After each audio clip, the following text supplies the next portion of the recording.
and ever-changing views, and computer terminology, Commodore reviews. Are you keeping up with the Commodore? 'Cause the Commodore is keeping up with you. Are you keeping up with the Commodore? 'Cause the Commodore is keeping up with you. Are you keeping up? 'Cause the Commodore is keeping up with you. Are you keeping up? 'Cause the Commodore is keeping up with you. Welcome to Zapped to the Past and episode 64.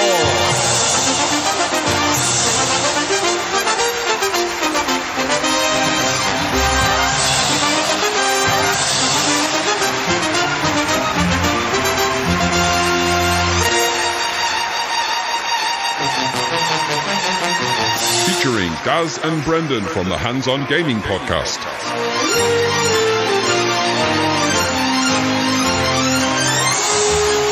Steve Erickson from the Retro Asylum podcast. And our special Patreon contributors, Roger Dodger, 2000 DC, and Dr. Goggles. And of course, our amazing show sponsor, David Hearn.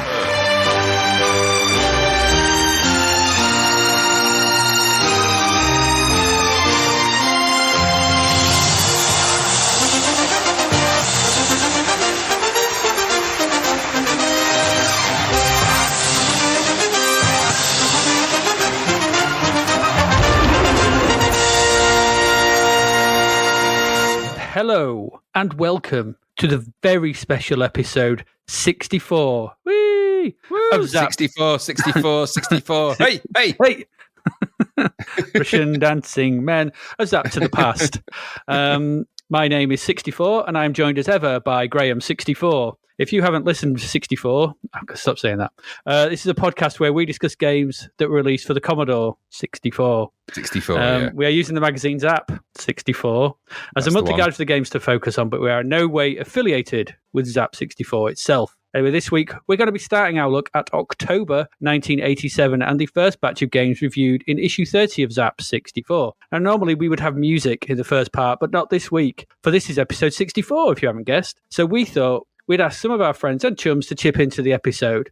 So what that means is peppered sparingly through this episode will be reviews from some stalwarts of the C64 and retro community, and from those who have joined us on our Patreon. So it's not just us you're going to hear from this week. It's going to be a smorgasbord of different people all chipping in and saying stuff. We've also got some stats. We've also got some lists. It's episode 64. Anything literally could happen. 64. Woo! Indeed. Anyway, Graham, as per normal, tell us what we have going on this week. In this dental surgery cum smile centre, with a waiting room containing a large donated box of kids' toys from the 1930s, a plastic container of colour-drained and ancient Lego variants, a table full of random good housekeeping What Hi-Fi, Hello and OK magazines from 6 years ago, and smiley posters everywhere for something called Den Plan of an episode. We get all cute and cuddly and then attempt to plough through 100 levels of brilliant arcade conversion fun in the always endearing Bubble Bobble. Shudder at the tragic freeze-frame nastiness and demonic speech of the badly broken Further Adventures of Alice in Videoland, grab our dueling banjos and squeal like piggies out the badly drawn dustbin-based side-scrolling Deliverance, and take to the skies in a tiny aeroplane to attempt to sink some massive battleships in the decidedly aeronautical Destructo. We also revisit our cleaning contracts, grab our mops and head out once again to scrub away some filth in the two-player favoured clean-up service, fart out some lightning and dash through the corridors of time, all three of them in the pretty but dull Hysteria, and move some lines to kill some shapes to take over the whatever in the oddly named Frenesis. If the shrill sound of drilling which sits just under the music in the dentist waiting room hasn't quite pierced your soul, and you think that necking an energy drink en route was probably a bad idea, we climb into our exosuits, shout power extreme, and choose some pointless alphabetical upgrades in the lifeless gauntlet imitation turd, Centurions, gaze in wonder at the multiple scrolling parallax layers of joy, while slowly feeling our life drain away through boredom with Gunrunner, before finally heading out into the universe on a quest for batteries, and luckily happening upon a marble-based power station of some kind in the weird pile-up. Episode 64 is a momentous occasion for sure. Sadly, some of the games in here are like pubes in a plug hole. Unpleasant, cloggy, and not our fault. 64, 64, 64. Woo, woo. Yeah, 64. Right, before we get going, Graham, I have a stat for you. Would you like a stat, a 64 stat? Yes, please. I'd like 64 stats for the 64th episode. All right, okay. So do you know what the 64th game was that we reviewed? No, I would like to know. Okay, it was Stop the Express. Oh, God. Yeah, I know. I was so disappointed when I found that. I want it to be something way better than that. It wasn't, unfortunately. That was it was crap. Stop the Express. That was the 64th game that we reviewed. And so there you go. That's your first dear. stat. There'll be plenty more of those peppered throughout the episode to just delight and amuse. And 'Cause hopefully we've played better than hundreds that one. of games, so the 64th one, that's just, I know. honestly, just, I didn't plan it very I'm well when I was disappointed. doing the No, well, agendas. no, but that's the beauty of it. You didn't know what you were going to get, and now you've ruined episode 64. I have. You haven't really. I'll think about what I've done. Do you want another one, or should we move on? We'll save them. I've got loads more. Let's save them. Let's save them. Save them and just unleash them when it's we need them, because I think some of Absolutely. these games are going to need some boosting. So They're gonna need it. But okay. So without further ado, should we get on into our first one? Shall we? are we doing the cover or? Oh, the cover, of course. I see it. I'm so out of sorts. I thought we might leave that till next week, but we can do the cover. Yeah, let's do the cover. What is the cover? Yeah. The Well, cover's it's weird. It's shooting with a construction kit, isn't it? So it is, which is only previewed in this issue. no, so it's being heavily constructed, whatever that is. Yeah. It's I like that one. It reminds me of Star Trek: The Motion Picture in the way that they're sort of there's things being built in the sort of space. I quite like it. It's very nice. Ah, yes. So. Yeah, it's good. It's well drawn and everything, and I like the sense of the sun giving that backlight. He does like backlight sun, doesn't he? Like in California Games one. And it's very nice. They've got the moon, the Earth there in the bottom right hand corner, and there's a space guy welding. And good old space welders. Yeah, space welders. Yeah, they don't. Well, there was. Yeah, do we ever have any space welders? Maybe not. No, it's completely new. No, true. So this is essentially preview towards the end of the issue is the shoot 'em up construction kit, but I think it's about 2 issues away before it actually hits, isn't it? Right. Well, that makes sense, and it's got Judge Death in the bottom left-hand corner. Yeah, Death is because I think So it says Judge Death. Exciting news. I think they could have maybe taken a bit more time with that. I reckon that was a last minute I was gonna say, addition. A bit more exciting, really. That sounds like it's really exciting. That isn't though. No. So. And there's a sort of some stuff. Yeah, because it's previewed. So we've got the games that are in this one. I don't know why they've picked this one because there's other games that they could have done a good cover of. I think with not much tweaking, this could have been Mega Apocalypse, which is also in this totally. one. And maybe it is. We don't know, do we? It's a bit tongue in cheek, really. I suppose. Yeah. What it definitely isn't though is definitely not our first game. No. So should we get into that now? I think we should. All right, let's get into it.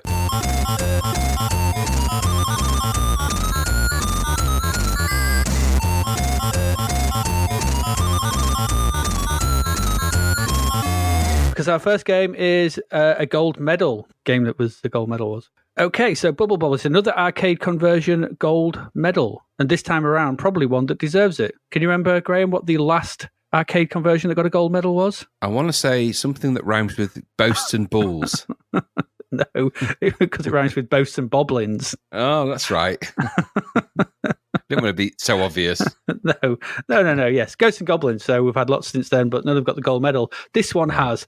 So Bubble Bobble. It's the home of cute brontosauri Bub and Bob, who are a bubble-spewing pair of spiky dinosaurs, whose job it is to clear 100 screens of monsters and collect as much treasure as they can along the way. Bubble Bobble was originally created by Taito in the arcades and is the design of Fukio Mitsuji, who would do the sequel, Rainbow Islands, and also the Kicks-inspired Volfied, which I also really like. His initial idea was that he wanted to create something cute and platform-based after making a couple of shooters, and that would also appeal to women. So kind of similar to Pac-Man, the Pac-Man design. Yeah. The guy who did that, which I can never remember his name, but he said that eating would appeal to women.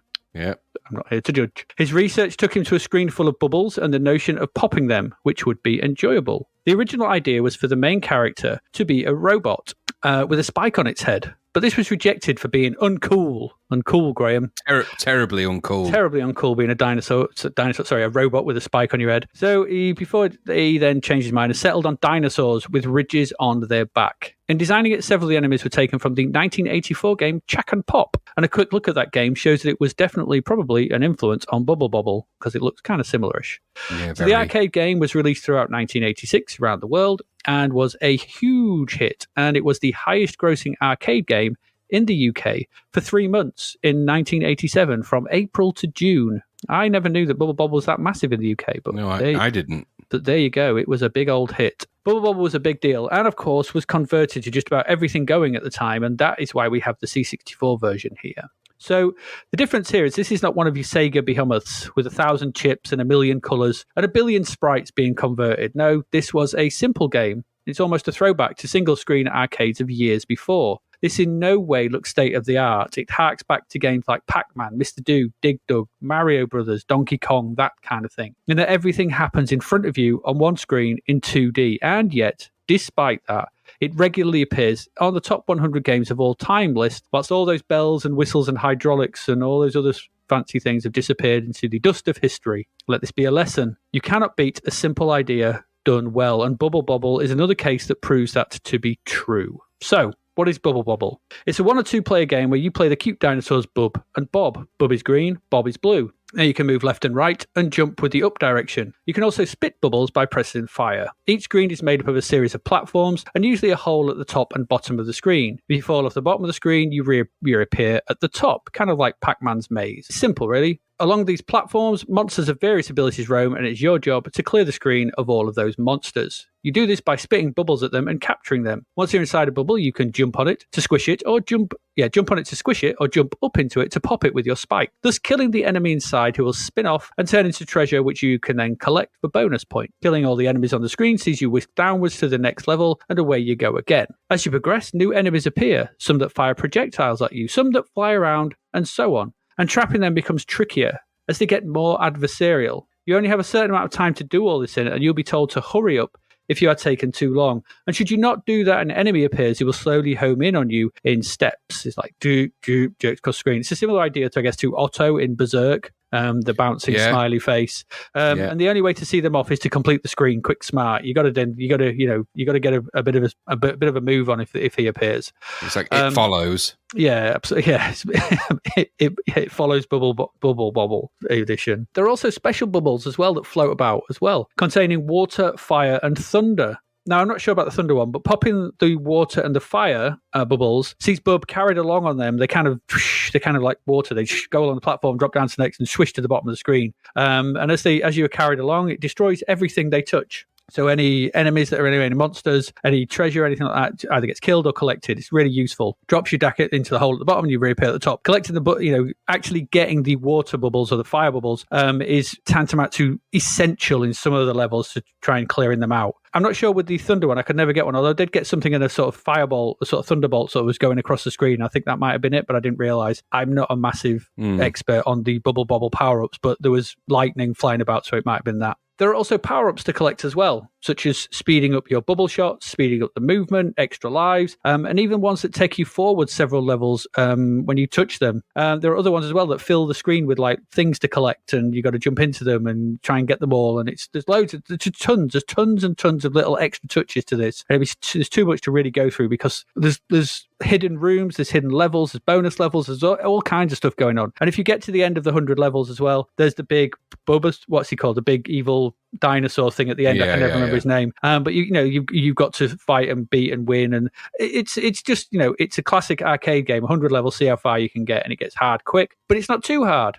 Let me stop you in your tracks there for a moment, Adrian. Why? Because I'm feeling the Bubble Bobble love. But I think it's the Bubble love. I think it's time we heard from one of our patrons, and that patron would be Roger Dodger. So let me just regale you with this. It's October 1987. I'm 8 years old, going on 9, and I've got a cassette with a demo of Bubble Bobble, which I'm raring to play. There's only one tiny problem. There's been a power cut, and I'm unable to use my beloved bread bin, the torture. A great storm has swept the UK.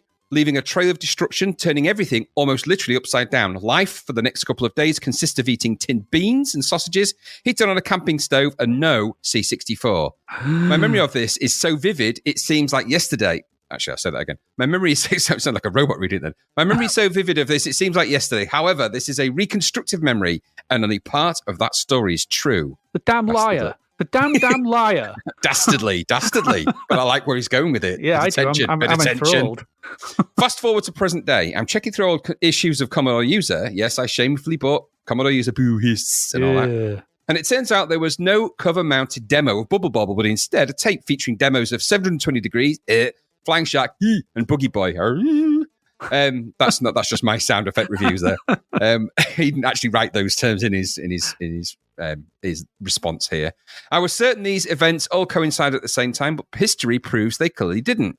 I have the physical copy of Bubble Bobble, so I must have bought it not long after release or been given it as a birthday or Christmas present that December. What a gift. That's an auntie or an uncle or a relative that knew you well. While I have few memories of the real cover tape, I have many fond memories of ploughing hours into Bubble Bobble in both the single and two-player modes. Published by Firebird, this definitely isn't a fire turd. I like what he did there. The development team at Software Creations pulled off a blinder here. All 100 levels are present along with a faithful Sid rendition of the music. Amazingly, this fitted in a single tape load. To be fair, that is amazing that it does that. It is amazing, yes. Take note, Roadrunner. Just thought I'd throw that in there. Maybe. You didn't say that either. Anyway. Actually it'd be meep. Meep. Yeah, meep. Meh. Per.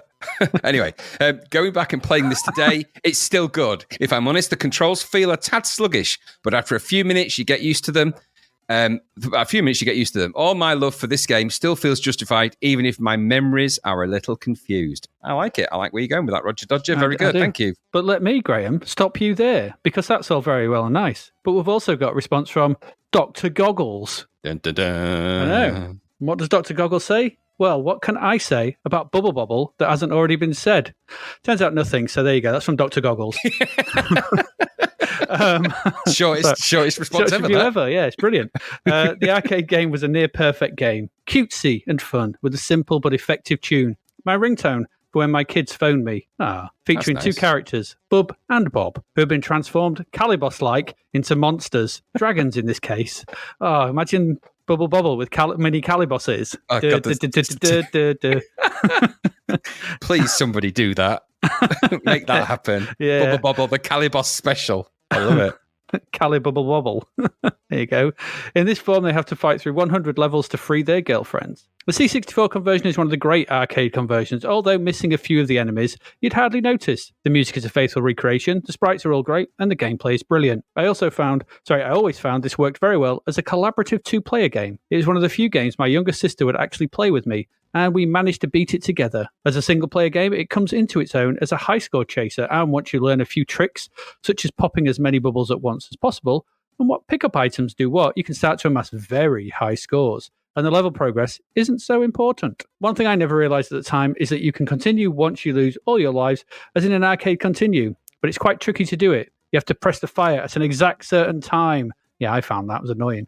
However, in 2019, a fixed version was released where you could easily continue, which makes one-player progress much easier. Now I learn of this. Now I learn of this, yeah. All in all, a well-deserved gold medal winner and an all-time classic. Yeah, there you go. No arguments there. All good. No. And thank you very much for those amazing contributions. Yeah. Thank you very much, Dr. Goggles and Roger Dodger. It sounds so weird reading these names out. I still like the idea of the two characters being called Calibub and Calibob. It would have to be, yeah. We need a third one, though, for a triple action treat. We would Calibubble Bobble. Calibubble Bobble, Calibub, Calibob, and Calibib. Bib Bob Bob. Yes. Okay, on that nice. Calibubble Bombshell, which is very difficult to say. Calibubble Blind Date. Oh my God. Mine's wearing too much. I've got to get this out of my head immediately. As we draw back the panel, look who you've met. I'm Calibos, you've got my hand. Anyway, as you were. Yes. So the good thing here is that all that from the arcade, because all that's in the arcade is it's in the C64 version. So it's all present and correct. So Stephen Ruddy had previously done, Mystery on the Nile and Kinetic. It's turned in one. Random. I know, it's a bizarre combo of games, isn't it? You see, he did Kinetic first, which we agreed was well programmed. Yeah, we did. too hard for its own good. Mystery on the Nile, which was obviously a Spectrum conversion, and then suddenly along he comes and does this brilliant conversion of Bubble Bobble, because this is one of, if not the best arcade conversion on the C64. Yeah. You know, as in how it mirrors the arcade and feels and plays and looks, and it's just brilliant. This could, as we've seen before, we've seen this many times, this could have gone horribly wrong. Horribly wrong. Whoa, wait, stop. I don't mean to interrupt you or anything, but we have an important contribution from Steve at the Retro Asylum podcast, and I think it would behoove us not to insert it right here. Hi guys, Steve here from the Retro Asylum podcast. Thank you for inviting me on to your 64th episode of your excellent Zapped to the Past podcast. I've had a look at the games that are in issue 64 of Zap magazine. And to be fair, like most people who are submitting to you, I can only recognise one of the titles, which would be the awesome Bubble Bobble. I've had a quick look at it recently to see what I thought of it, because I remember back in the day basically thinking that this game was arcade perfect. Now, looking back and playing it again today, it's not as brilliant as I remember it. Don't get me wrong, it's a fantastic game. But like the plus points with this game are the graphics are great, the design's perfect, the screen layout's great, the size like really matches the arcade game, the playability's there in spades. They pretty much recreated the entire arcade experience, so it's a fantastic game. But I remember back in the day, I crossed over from the C64 to the Amiga around at this point and started playing Bubble Bobble on the Amiga, and it's the speed is the difference, really, because they are both two brilliant conversions, but the speed on the arcade and the speed on the Amiga is just very slightly faster and more accurate to the arcade on the 16-bit machines and obviously the arcade, whereas the C64 is a little bit slower. But saying that, I mean, come on, it's a 64K machine, 8-bit, 16-coloured machine, and yet was still able to pull off an absolutely magnificent port of Bubble Bobble. So well and truly justified in getting I think it's 97% gold medal award. Utterly brilliant arcade conversion nonetheless. So yeah, what a great game to have in the 64th issue, and obviously will be mentioned on your 64th show. Thank you, Steve. That's brilliant. As you were, Adrian. But just here, it works. It all works. Everything moves at a decent pace. There's no slowdown. There's loads of stuff on screen. Everything, all the power-ups like the water and stuff, when they happen, they're fast. They're just like they are in the arcade. All the power-ups works they should do. You've got 9 credits to allow you to continue if you lose all your lives, which is really handy, bit of player affordance. You don't have to use them, so you can try and do a single life run or whatever, but you can use them if you want to continue. The 2-player mode works perfectly, and you're both jumping around and shooting stuff and trying to continue and trying not to die and all that. The visuals are a perfect C64 version of the arcade. I think they're great. They look the part, but they're sprite-based. It's small sprites. It suits the C64 down to the ground. When we look at things like, we looked at Space Harrier, we look at Paperboy, we look at all these big bangy whooshy, Super Hang-On or whatever, and whatever that other one was, Exciter Bike. They're not built for to be represented on the C64. This feels like a perfect harmonious fit within the 64K, and it all fits in the 64K as well. No multi-load.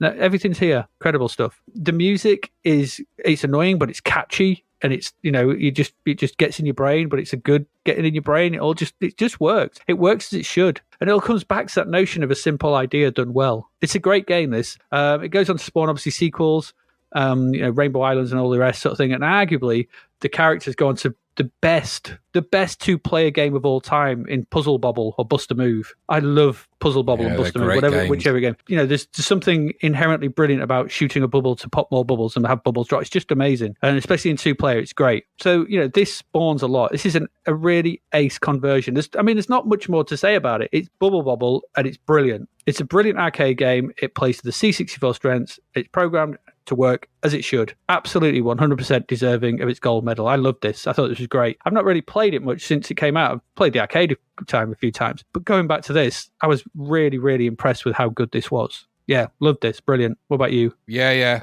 I'm not going to add much more to what you've said. As you have eloquently explained, it's a simple idea, well executed. It's a great arcade game to begin with. Loads of fun for 1 or 2 players. It's an exceptional conversion for the C64 in every possible way. Lots of variety, lots of difficulty at the right pace and the time and the right way. The graphics are really good and well drawn. It looks exactly like it should. This really is one of the standout arcade conversions on the C64, and it plays really brilliantly in 1 or 2 player. So what's not to like? It's it's Bubble Bobble, and it's a great version of Bubble Bobble. So I on revisit, and I never played a lot of the arcade or a lot of Bubble Bobble in my time, or any of the derivatives that came out later. But I went back to this and really had a good go at it, and it's such an enjoyable, simple arcade. I imagine in 2-player it's even better. I had a really good time with it. Really enjoyed playing it. What's not to like? It deserved a gold medal. Great conversion. Really captures absolutely everything. I really enjoyed it. And just so you might, as a factoid, the current high score in Twin Galaxies, the Twin Galaxies website,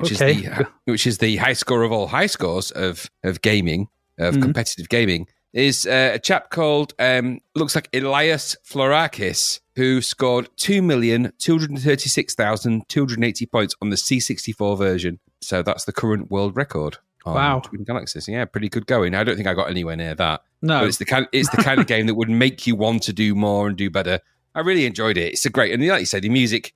It almost is a throwback to classic arcade mentality, isn't it? And because of that, it works really well. Take note, complex designers who throw stupid crap at games.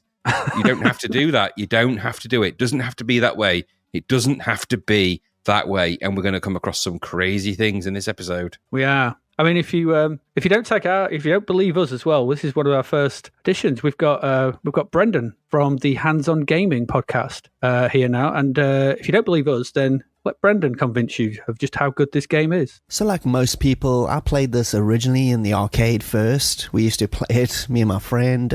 It was super fun. Such a bubbly game. Every time you saw it in the arcade, you just had to play it. It was just had a magnetic draw to it. And not long after playing it, actually, I went to my local software shop and I saw the original copy on the shelf. And I was just immediately drawn to it, obviously. And I saw the Firebird label on it, and I had just been played Samurai Warrior, which is an absolute favorite game of mine, and it was released by Firebird, so in my kid mind, Firebird was like, a sign of quality. But, in retrospect, if you think back to it, they put out, their stuff was all over the place, really. You never know what you're going to get. So it was a absolute roll of the dice, but it turned out to be fantastic. I can't believe the game has all 100 levels from the arcade. That is extremely impressive. As much as I like the conversions of Commodore and Ghosts and Goblins, there's a lot of stuff missing in there. And that's more to do with Elite wanting them to be single loaders. But anyway, the 2-player mode here is what shines. This is what makes this game on the C64 and obviously the arcade. It just takes it to the next level. It's the best co-op game on the C64. We played this game endlessly. We got to about level 80, 70, 80, somewhere around there. Never seemed to get past that point. We always ended up dying. The Sid interpretation of the arcade track is spot on. It's actually better. It's just more crunchy. The graphics are excellent, even though Bub and Bob look like little punk rock versions of themselves, from the arcade. It looks a little bit odd. I'm not going to deny that.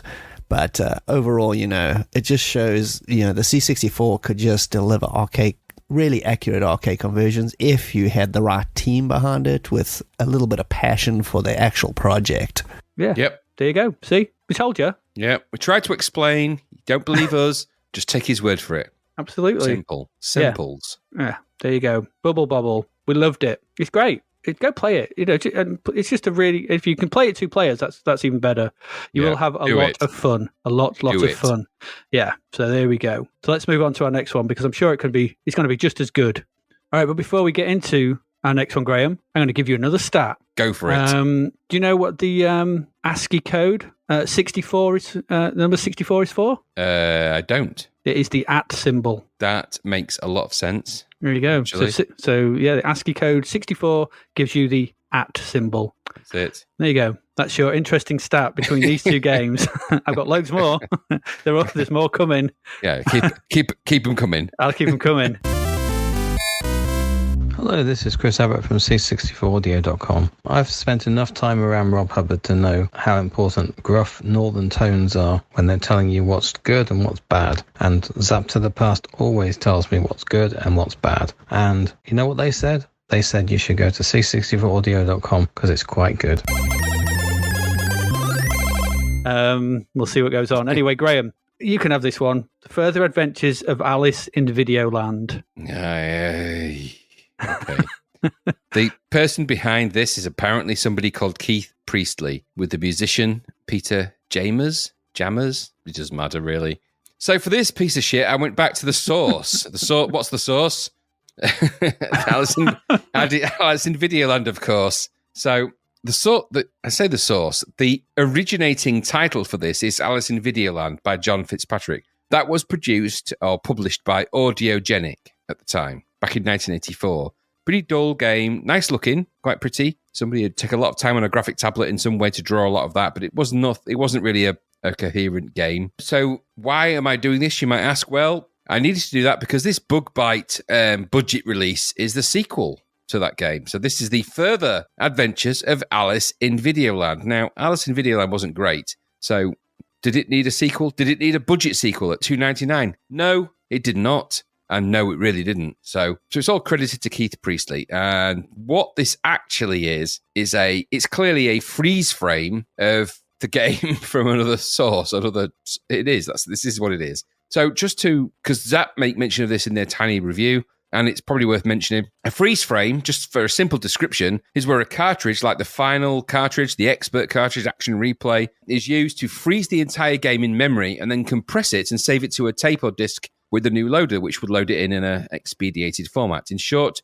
creating a copy or backup, which is the preferred term, of said game. So a clear indication of such a game that's been captured and frozen in this way is when it loads and it starts, because the screen kind of unfreezes. So it starts with a kind of a frozen, and then if you imagine something like defrosting or unscrambling and then starting from where it was frozen, that's kind of what it does. These cartridges just simply froze the whole 64K and then just dumped it to and then compressed it and then dumped it to a format that you could load in very quickly. So the problem here is that this was frozen from a disc-based game. Mm-hmm. And the problem there is, of course, that when you get to the end of the level, it's looking for a new level on the disc, which doesn't exist because this has been frozen and dumped and transferred to tape. So there's an issue, of course, which is that this is not going to work for long, which it doesn't. So you can start this game, you can play the first level, you get the menu, and you can start it as much as you want. I say menu. You can look at Alice throwing a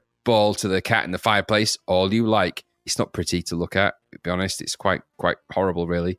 And then when you actually if you do get to the end of the level, it's just going to crash because it's broken. This game is fundamentally broken, hence the 3%. So what do you get to play for your 3%? Well, it's actually difficult to find out a lot about this game because I did quite a bit of digging to see if it was in the games that weren't, or that there's anything written about it. And there isn't really a great deal. It's just it's a crappy, broken game that was released, I think, to rip people off. So, like I said, it's developed by Audiogenic, produced and published by, I think, was it Bug Bite? Yeah. It's a side-scrolling runner of a game that sees you as Alice running from left to right and this level that you can play, avoiding stuff. Now, I'm not sure how this ties into Lewis Carroll's Alice in Wonderland. Pretty sure that never happens in either Alice in Wonderland or Alice with the Looking Glass, but what do I know? And it's just using the nomenclature of the book, so it's just got the terminology and the names. I don't think Lewis Carroll, I think he would actually get out of his grave, jump up and punch people in the face, and start,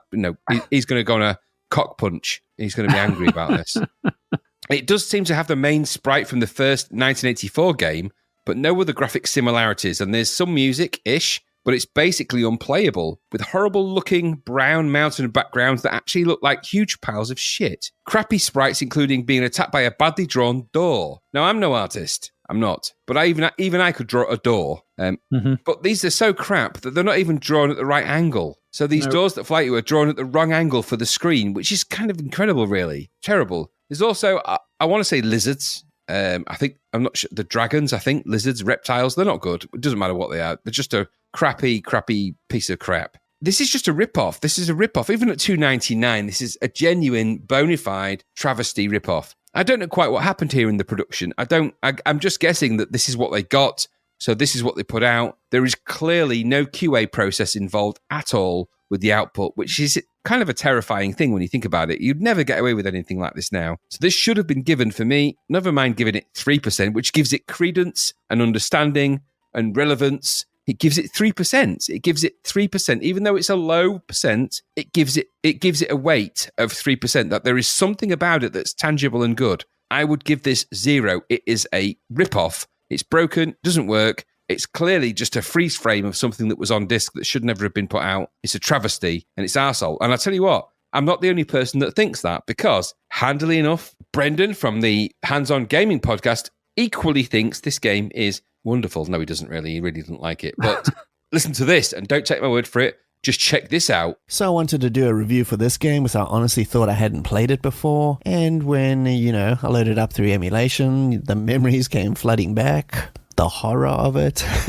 It was on one of my friend's Dodgy Dave bootleg discs. I remember this distinctly. We loaded this game up once and never ever again. So that just gives you some sort of idea where this review is going. As soon as you load this thing up, you're greeted with what is called music, I guess. It's done by John A. Fitzpatrick. If you know that dude, I recognize his name because I play Bruce Lee so much. He did the music for Bruce Lee, which is okay. I've always had a kind of soft spot for that tune, even though it's not that great. But he also did Zorro's music, and if you played Zorro, man, after like 3 minutes of that game, the music absolutely drives you insane. So yeah, that's good old Johnny boy. And this game is made up of basically just a bunch of mini games, and I actually like that gameplay style. It actually starts off pretty good, title screen, and then you got, the rabbit jumping down into Wonderland or Videoland in this case, and then as Alice you jump down there. So I'm like, oh yeah, I remember this was cool. You're falling down the rabbit hole, and then the game just goes south after that. Literally, you seem like, I don't even know what's going on in this game. You're just falling down this endless tunnel, and pieces of furniture flying at you, and it's all psychedelic, and you grab keys to open doors. Doesn't seem to be much rhyme or reason to any figure out. It just gets super frustrating immediately. It totally reminds me of the Paul Norman game, Caverns of Kafka, which I'm not a fan of at all. It's an absolute mess of a game. This is exactly this. This has the same vibe. The graphics are messy. The sound is awful. It sounds like it's out of key all the time. The gameplay is just like so unresponsive. Some of the later levels I had to do some level skipping because the maze whatever opening door thing was just insane. Some of the later levels are okay. They're definitely not as bad, but the first level, which you basically introduced to, just destroys the whole game completely. The other ones are mediocre at best, but it could have been, this game actually could have been pretty good, but I think it's just complete lack of programming skills. Pretty much doomed this one. The music is awful. It just grates on you. Alice in Videoland, I know Zapped gave it like 3% or something. That is like pretty harsh. I don't think I'd give it that. I mean, it's a terrible game, but don't play this. Just don't. See what I told you? See? That's what he thought. You know what I think? Crap. What do you think? Are you talking to me? Are you talking to me? you talking to me? You're talking. I'm not saying anyone else. Are you talking to me? That'd be good if. No, we're talking to you, listener. What do you think? Tell us. What about you? Oh, what do I think? This is a deeply depressing release on just about every level. There's really nothing of merit here beyond the actual story of the budget tape release of this from Bug Bite.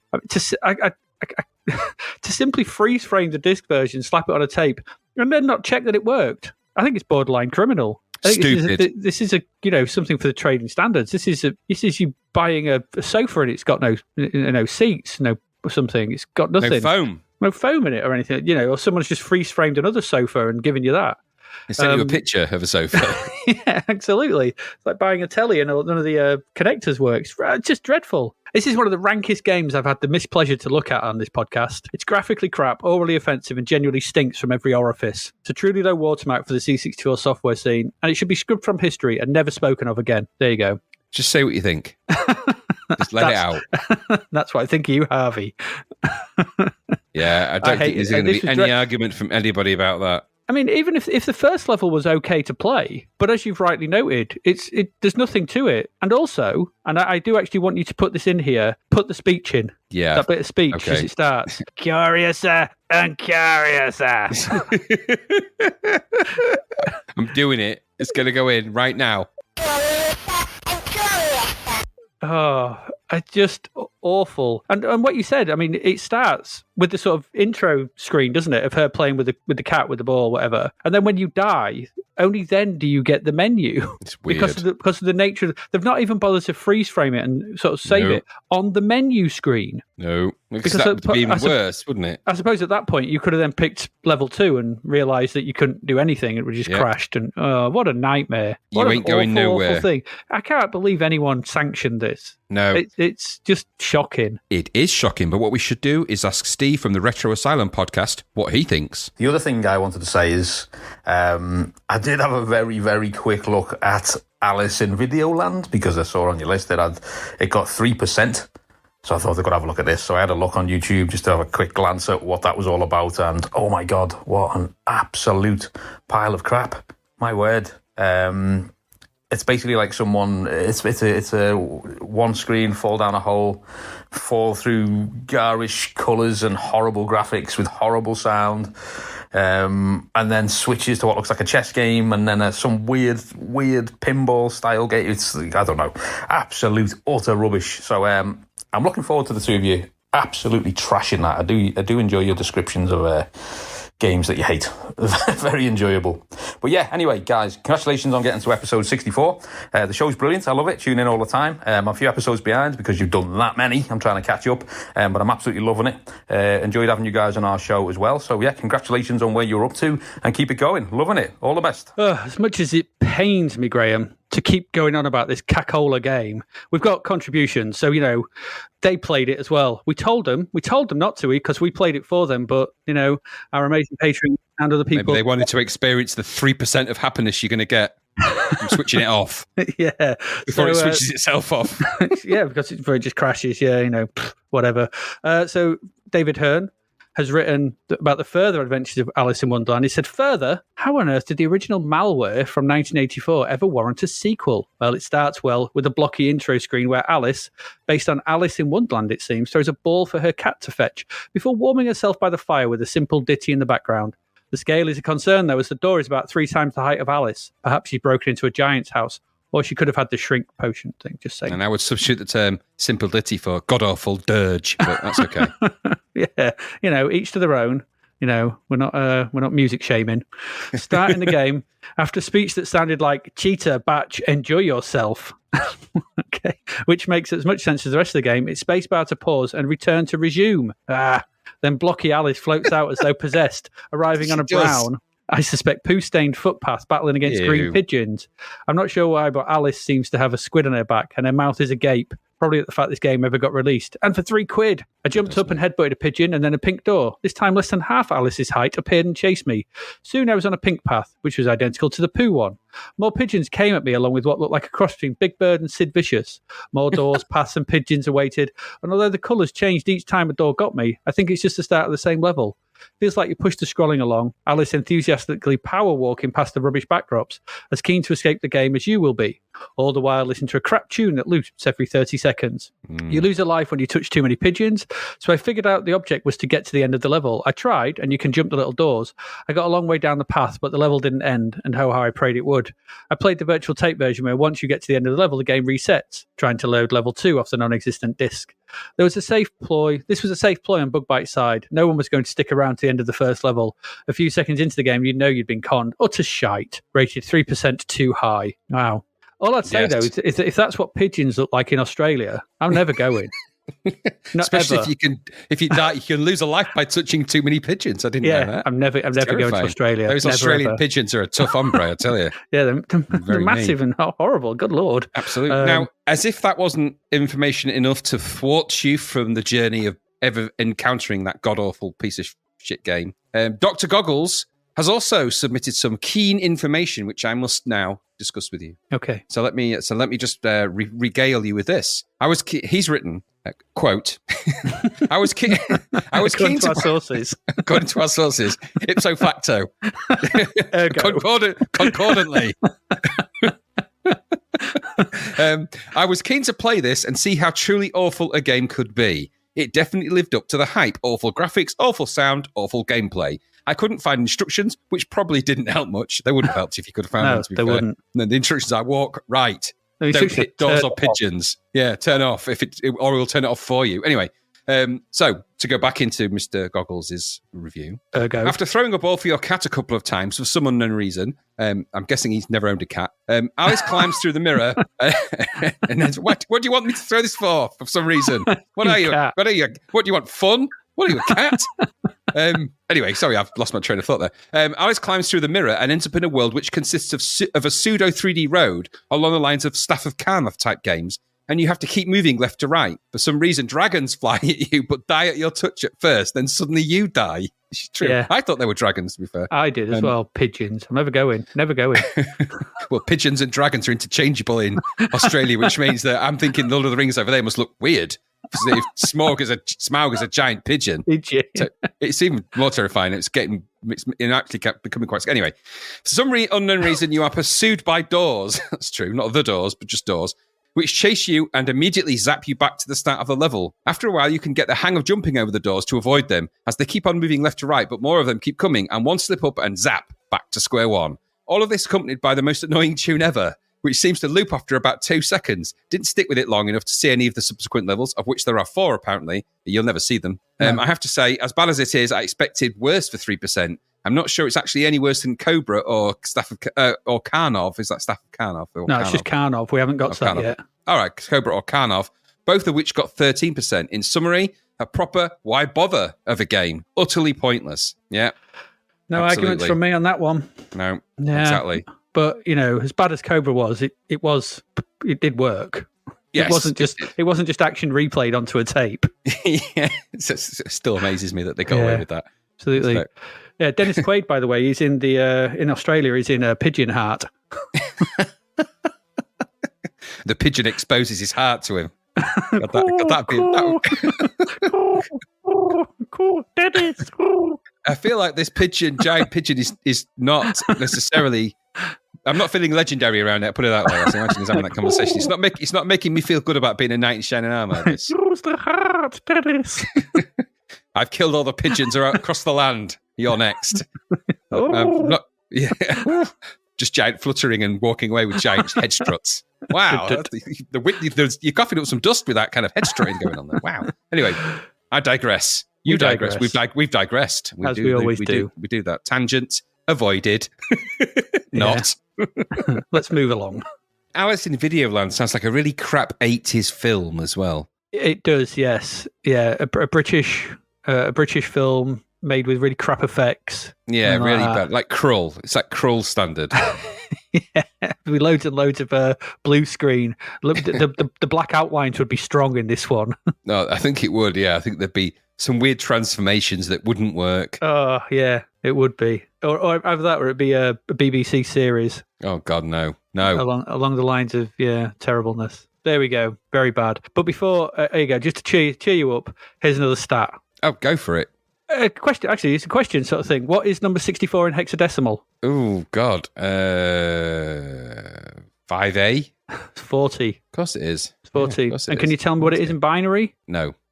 It's 1 and 6 zeros. Okay. There you Good. go. That's good to know. There you go. So if anyone asks you, like some mugger says, I'm going to steal some stuff for you unless you can tell me what 64 is in hexadecimal, you've now got the answer. It's 40. 40. 40. Yeah. 40. And 1 6 zeros, because obviously that would be because it's the 7th bit, isn't it? That's interesting, actually, because I think 41 is the character A in the C64 car set. I believe it is. Okay. Yes. It is. Very there you go. That's your start for the next one. Let's move on to our next game.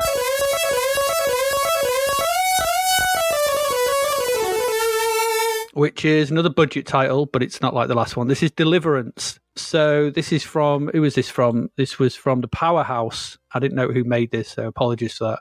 But tell me, Graham, or maybe I did, I don't know. Maybe it's in there. I've done a lot this week. Tell me if you've heard this one before, Graham. This is a left-to-right scrolling platformer where you have to rescue a princess. It sounds very familiar. So, yeah. Does it have a banjo player that and some unfortunate sequences in the Midwest America? Unfortunately, no. This game does not squeal like a pig. So you've got to rescue a princess who's been kidnapped. So in this variant on the tale, our unlikely rescuers are a pair of robots called Jim and Bob. Why is this called Deliverance? Weird, isn't it? Because it brings up unpleasant images. They'd be gritting his teeth and going, Yeah, it's not a bit pleasant. Nobody wants to see that. No, Burt Reynolds without a mustache. And what this means is that the game can be played either singly or in two-player mode, but not that it really matters that much, but we'll get to that. Deliverance, then, is a left-to-right scrolling platformer, yes, but here's the catch. This is one of those newfangled auto-scrollers, where the screen is constantly scrolling and you have to navigate the platforms and enemies without being able to stop, because contact with the left-hand side of the screen is instant death. Yes, we've mentioned it a few times, but what we have here is something akin to Jetpack Joyride. It's that kind of thing. It's actually more, but probably more in line with a really slow geometry dash as well. Yeah. Actually, yeah. So the top half of the screen shows the scrolling landscape, which is made up of some chunky grey mountains in the background. The title screen is bizarre, by the way. There's a monster on the title screen. I presume that's the person thing that's kidnapped the monster. I think so. And then there's the two droids down at the bottom. It don't matter. There's some chunky grey mountains in the background, and in the foreground are droids and the platforms. It's all very grey. The droids, the backdrops, the platforms. If you like grey, then this is for you. I did read that this was John Major's favourite game, but I could be wrong. Topical, bit of politics. Bit of politics, yeah. Jim, player one, is a rotund... I'm not calling you Jim. Jim is the name of the player one. He's a rotund droid, whereas Bob, player two, is a blue and grey affair that is hard to describe. I don't know what he looked like. I didn't know. I couldn't... It's sort of weird. Anyway, the point of this game is to navigate the landscape as it scrolls towards you. There are various hazards on the landscape that spell instant death, as well as enemies that again spell instant death. Contact with anything but the floor or platforms spells instant death. Now, there are some interesting elements to this. When played in two-player, you both play at the same time, and, well, that is interesting, I guess. It's let down by there being no interaction whatsoever between the two droids, and that's a bit of a letdown. It would be nice to, if they sort of bounced off each other, or you could use each other and speed up whatever, because you can see how much fun and annoyance can be had when you get those kind of interactions in a platform game. When Nintendo do it in things like new Super Mario Brothers way down the line, you will be screaming at the other person playing, as I often found myself. Yes, why am I in a bubble again? Dickhead. Yeah. It's really you find yourself screaming at an 8-year-old, which is never a good thing to do. It's not nice to say. Fear on their faces as you forget, and you go, wah, wah. It all becomes about the goal, not blame the game, not the player. That's what they say, isn't it? So. Sorry, Dad, I didn't mean to. It's a game. I'm 40 odd years old. I need to stop shouting at an 8-year-old. It's it. Hate the game, not the player. Yeah. The second thing of note is that the landscape is randomly generated each time you play. So, again, this kind of thing we'll see in things like Jetpack Joyride and the like. But it feels quite interestingly new here. I don't think we've seen a sort of an auto-scrolling platformer with a randomly, procedurally, sort of weirdly generated landscape. I don't think we've seen anything like that so far. It's kind of odd. So the only issue here is that the placement of the enemies is not randomized. So there's something that looks like a drill right at the very start, and I avoided that for quite some time. Until I realised if you pick that up, it's a gun, and then it allows you to shoot. But it doesn't really make things easier because doesn't help. No, it doesn't. So you will. It's just really hard because the problem we've got here is the random placement of the platforms. Sometimes it just doesn't allow you to get past the enemies with it constantly auto scrolling and the way you jump. Because you're constantly walking, if you just press up, you kind of do a little jump. But if you press top right, you'll do a bigger jump. It's kind of useful, but it's how often it does the small jump when you want it to do the big jump, I found quite frustrating. And because of the way it's auto-scrolling and because the platforms coming and the enemies, you don't have time to figure out a way past them, even though you know they're coming. But, just death is what happens. It's back to the beginning because it's another one of them. You just go back to the beginning. There's a radar at the bottom showing you how far in you've got, but it's of no use because you'll just get that two blocks in or something like that and then back to the beginning. That's the issue with this, really. Lives last seconds, but there are plodding few seconds, really, because it's not very fast or anything. Death is instantaneous, and the frequent and the lack of reward for getting anywhere makes wanting to try and get good at this something you just don't want to do. The bland grey visuals also take the toll, and the overall feeling is that, once again, there's some nice tech here that's gone to waste in a game that does not take into account the player's journey through it. Having to rely on a lucky series of platforms to try and get past fixed enemies is not a good way to design the game, and here that is a real issue. The game comes down to reliance on a random number seed to allow passage, and I felt that was something I didn't want to engage with. The game must give the player the feeling that they can progress at all times, but this felt like progress was arbitrary, and the slow nature of the game and the dull visuals make it uninspiring. That's what I thought. Graham, what about you? Diddle do do do do do do. This is not, as advertised, a weird backwater movie turned game. Sorry, No, it's not. No, No, thankfully. which is good. Which is a good thing because we looked at Death Wish 3 last I was just time. thinking, thankfully, yeah. thankfully they avoided that. This is a naff frustrating scrolling for me.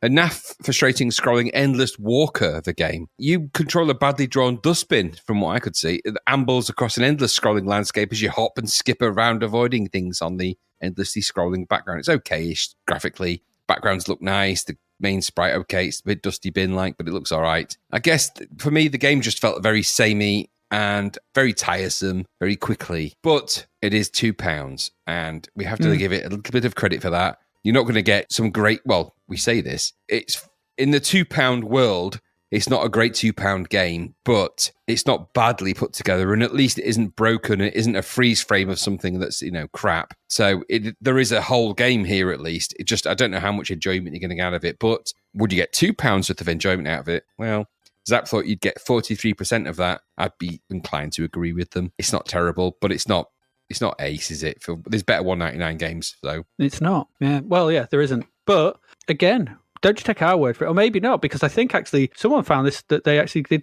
like this a little bit more than we did. So let's hand over to Daz from the Hands on Gaming podcast, and let's see what he has to think. Hey everyone, it's Daz here. My first review is Deliverance, obviously, on the C64. I chose this game because I thought I was thinking of actually Deliverance 2, Stormlord. So yeah. Anyway, I loaded it up and I've never played this as a kid, funny enough. This is my quick review anyway. So I jumped in here and I thought, okay, the title screen's okay. Nothing special. He's got this little monster thing there at the front. Cool music. I really liked the music. The layers were really cool. Like there was a lot involved in the music, which was great. And you could choose between a 1 or 2 play game. And anyway, I started the game and I'm thinking, okay, this is strange. The stages kept scrolling and I thought, wow, okay. It reminded me of a mobile game, funny enough.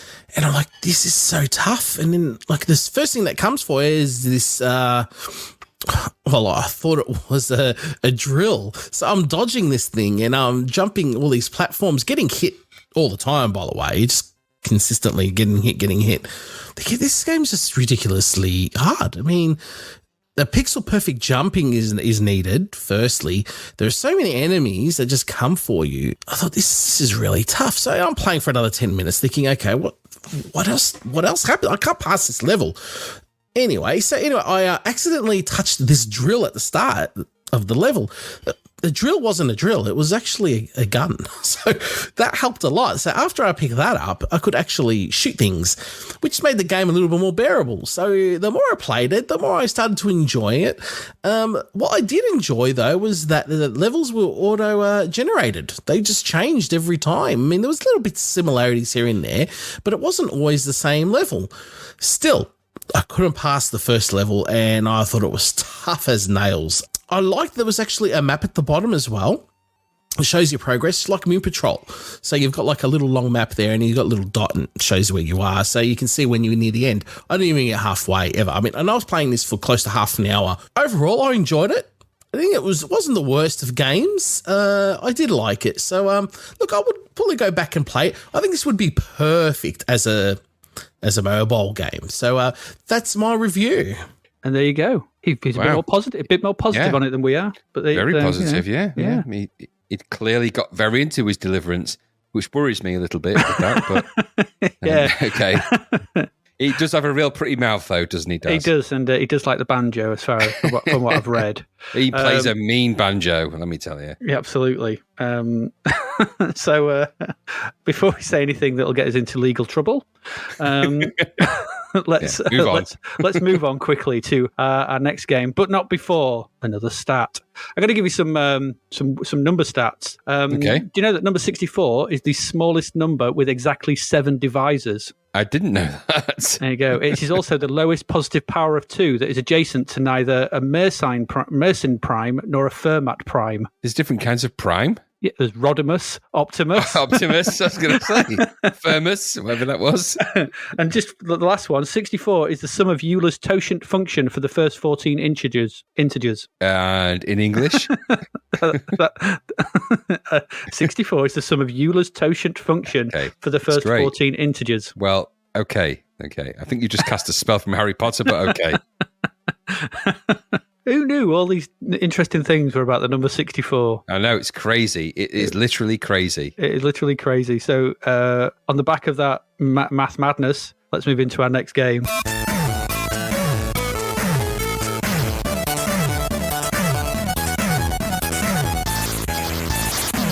And Graham, you can tell us all about Destructo. Or Dr. Destructo, or whatever it's called. Yeah, it's Destructo, Dr. Destructo, the Mad Dog. There's different names. Destructo is what I saw it as. It's a $1.99 budget game from Bulldog. The creator of this magnificent game is Richard Applin. He did the Invader Load thing. Do you remember Invader Load? That was on. I think it was on quite a few games. Invader Load, when it was loading, it would load this little Space Invaders type game. Yes. While it was loading. It's quite a cool idea. Title screen was also by Richard Applin. The musician here was David Whittaker. Dave Whittaker, everyone. Dave Whittaker. There you go. Exactly. Keep your applause to a 10-second loop, please. No longer. Hey. Anyway. So the mad Dr. Destructo is planning to take over the world with his fleet of ships. Not liking the sound of that, the Air Force has been summoned and sent on a mission. Send Dr. Destructo and his fleet to a watery grave before they get out of the dock. Yes. You can play 1 or 2 players and you basically have to shoot the enemy aircraft out of the skies so they go crashing into the ship below. Eventually, when the ship has been damaged enough, it will sink and then it's on to the next ship. So this is a single screen sky shooter. A sky shooter. Have we had many of those sky shooters like this? I don't think we have. Not really. So you navigate your airplane through the skies, shooting the airplanes out, and it's kind of a weird, you navigate and rotate your airplane around the skies. It reminded me a little bit of an Atari 2600 game, which maybe it's based on, I don't know. But it has that kind of feel about it. It's all in one screen and doing all of that. So for a second, though, initially, when the music started, I thought it was the Danger Mouse music because it sounds exactly like the opening few bars of the Danger Mouse score. It's not, though. And it's got oddly childlike graphics in this. Did you notice? Did you think that as well? Yes. Yes, I did. Yeah, it felt to me like a Chuggington version of a sea battle. So imagine this is 1942, retold by Chuggington. Chuggington, chugga. Today, kids, we're going to look at the battle of the battle of whatever it was. So there's loads to shoot at. There's obviously the guy can command the multiplex here. So there's quite a lot to shoot at. And the idea is that you've got to go around, shoot enough planes, and the planes drop down and it sinks the ship, and then you go to the next one. And it's all about doing that a lot. And each ship is different, but essentially the logic is the same. You get varying types of enemies. Some of them are impossibly difficult to shoot before you can do that. And the idea is that you've got a number of lives. It's kind of arcade mentality, really, in that respect. And I think it kind of works in that way. So it's £2. There's loads to shoot at. It's a very simple premise. Might it fill an afternoon for a couple of quid? The music is weird in this game. I didn't think it didn't fit with the game at all. I mean, sometimes Dave Whittaker gets the music right. I think Amarote. Amarote is the one I was thinking of, yeah. And something like BMX Simulator. Night games. And sometimes it just doesn't suit the game. This doesn't suit the game. There's kind of the presentation of this game. So when you start the level, you get this kind of bullet holes in the A-team style in the screen. All of that kind of makes you think this game is going to be way better than it is. So when it finally arrives and it's kind of this one screen buzzing around the air shooter thing, it doesn't quite work for me. But let me stop you there again, Graham, because we've had more information once again from Roger Dodger. More, you say? More information. What more could you do? Well, we've got some further information on the Duplo island of Dr. Destructo. Because he has fond memories of the island of Dr. Destructo. Maybe he went on holiday there, which, I don't know, maybe that's why he's got fond memories. He says he played it around his mates. Stuart was his friend all afternoon one summer, and he absolutely loved it. They loved it so much, he seems to recall, I even made a Dodgy Dave copy of it. Not condoning that on this podcast. No. It's shocking behaviour. Other than that, though, the most he can recall about the game is that it involved shooting planes. Well, that's all you need to recall. That's all you need to remember. That's it. There is nothing more. I seem to think it was about shooting planes. Yeah, you got it. Yeah, that's it. You got it. Before we go any further, though, let's consider what we're up against here. This is a Mastertronic game from 1987, costing £1.99, which I thought was great when I was 8 years old. Doesn't bode well, does it? No. Upon starting the game, it's greeted with an animation of a series of bullet holes appearing on screen, which felt very familiar. First impressions are this seems quite fun. Shoot down the planes to sink the ship and complete each level. On my first go, I easily sink the first ship. On the second level, I failed miserably, repeatedly getting killed by the blue planes. After a couple more goes, I managed to get to the fourth ship before dying again, and I think that'll do. All in all, for £2, the game isn't too bad. Certainly not as bad as I thought it would be. It exceeded his fairly low expectations. I imagine it gets repetitive fairly quickly, but it's quite nicely presented, and it's probably slightly more fun with 2 people. Don't ask me, I can't remember. Most things are more fun with 2 people, you know. It's true. It's true. Neutralise the electro scan. Especially on the island of Dr. Destructo. Yeah.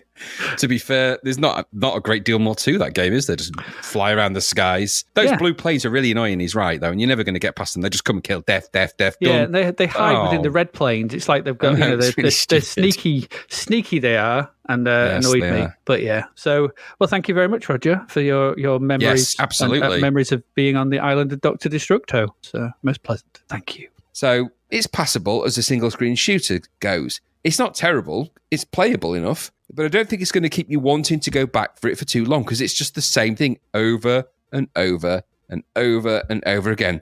There's nice, weird touches in it as well. Like there's a day and night cycle in this as well. Yes. So there's little odd touches that make it kind of interesting in a similar way to a C16 game we looked at by Sean Southern that had a sort of this kind of vibe about it. But the gradual difficulty of the enemy will overwhelm you, but it's £2. And for £2, is it quite good value? Zap thought it was 61% with her value. I would kind of agree. It is just a very sort of standard single screen shooter. The graphics aren't terrible. They're all right, but they are kiddie-ish. So I quite enjoyed my time playing it, but I took it in the respect that it was a $1.99 pocket money game, and for that, we apply the Sunday afternoon, rainy Sunday afternoon logic to it? Would it have occupied my time for a couple of hours on a rainy afternoon on a Sunday? Yes, it would. So I thought it was all right. It might have deserved a bit better than 61%, but it was all right. What about you? Yeah, I think I'm pretty much the same. Strangely enough, this reminded me, was a game came out in 2014. I don't know if you ever saw it, called The Luftrausers, made by Vlambeer. Never heard of it. And it's a really, really good game. I had it on the Vita, and it's on most things. And essentially, it's this, but done modern. So it's scrolling screen, lots of shaking, lots of thingy, but you're flying a plane above a small sort of sprite plane above a lot of stuff. You're trying to shoot ships. It's very similar. So it's weird to see these things. Like we just saw that kind of like auto-scroller, and now we see this. It's kind of weird to see these early versions of later games. So you bang on right. It feels to me, I've noted that it feels like a Fisher-Price bombing simulator. That's what I've got. So with its chunky Duplo style, it's got chunky Duplo style visuals, a non-threatening depiction of maritime battles and planes crashing into ships in fireballs and the hell of ships sinking and so on. There's none of that. There's no bodies on fire and there's no screaming here. It's all Duplo and Fisher-Price death. That's good death. Yeah, that's nice. It's a strange game. It does have a bit of an endearingly Moorish vibe to it because I think there's a weirdness to it. But after a while, that does wane, and it feels far too simplistic to hold your interest for very long. I mean, it doesn't really matter, I don't think, what the ship at the bottom of the screen is when the aim is always the same, because there's different ships as you progress through the levels, isn't there? The way to do it never changes. If there were power-ups, shields, multi-strike, things that you could improve your ship with to make the levels a bit more fun and stuff going on, it could have been a fun blaster, but it felt to me like a simple arcade game conversion from 1983 or 4. Absolutely. And whilst, it could have been a good thing, it's just a bit too simple, really, to make the player want to engage with it for any length of time. It just needed a bit more variety in stuff going on and your ability to deal with them, because it gets very samey very quickly, screen after screen. And like you said, that whole bullet shots across the screen intro and stuff, it belies the Fisher-Price visuals, the Chuggington style. It really does. It's really weird. So, yeah. I didn't. It is the Battle of Midway done by a Chuggington. It is, yeah, that's what it is. But yeah, 61%, £2. Yeah, probably. I'm not going to lose sleep over that. It's all right, but yeah, it's what it is, isn't it? That's what it is. Do you know what do you know how many games got 64% in Zap for graphics? I don't. Have a guess. 8. Up to this point. That is. So up to October. Okay, up to this point. 4. 7. Wow. Okay. 7 so far. So there you go. That's just sort of getting, it's another stat, another fact. And what else we got? We got any other facts? Let's have a look.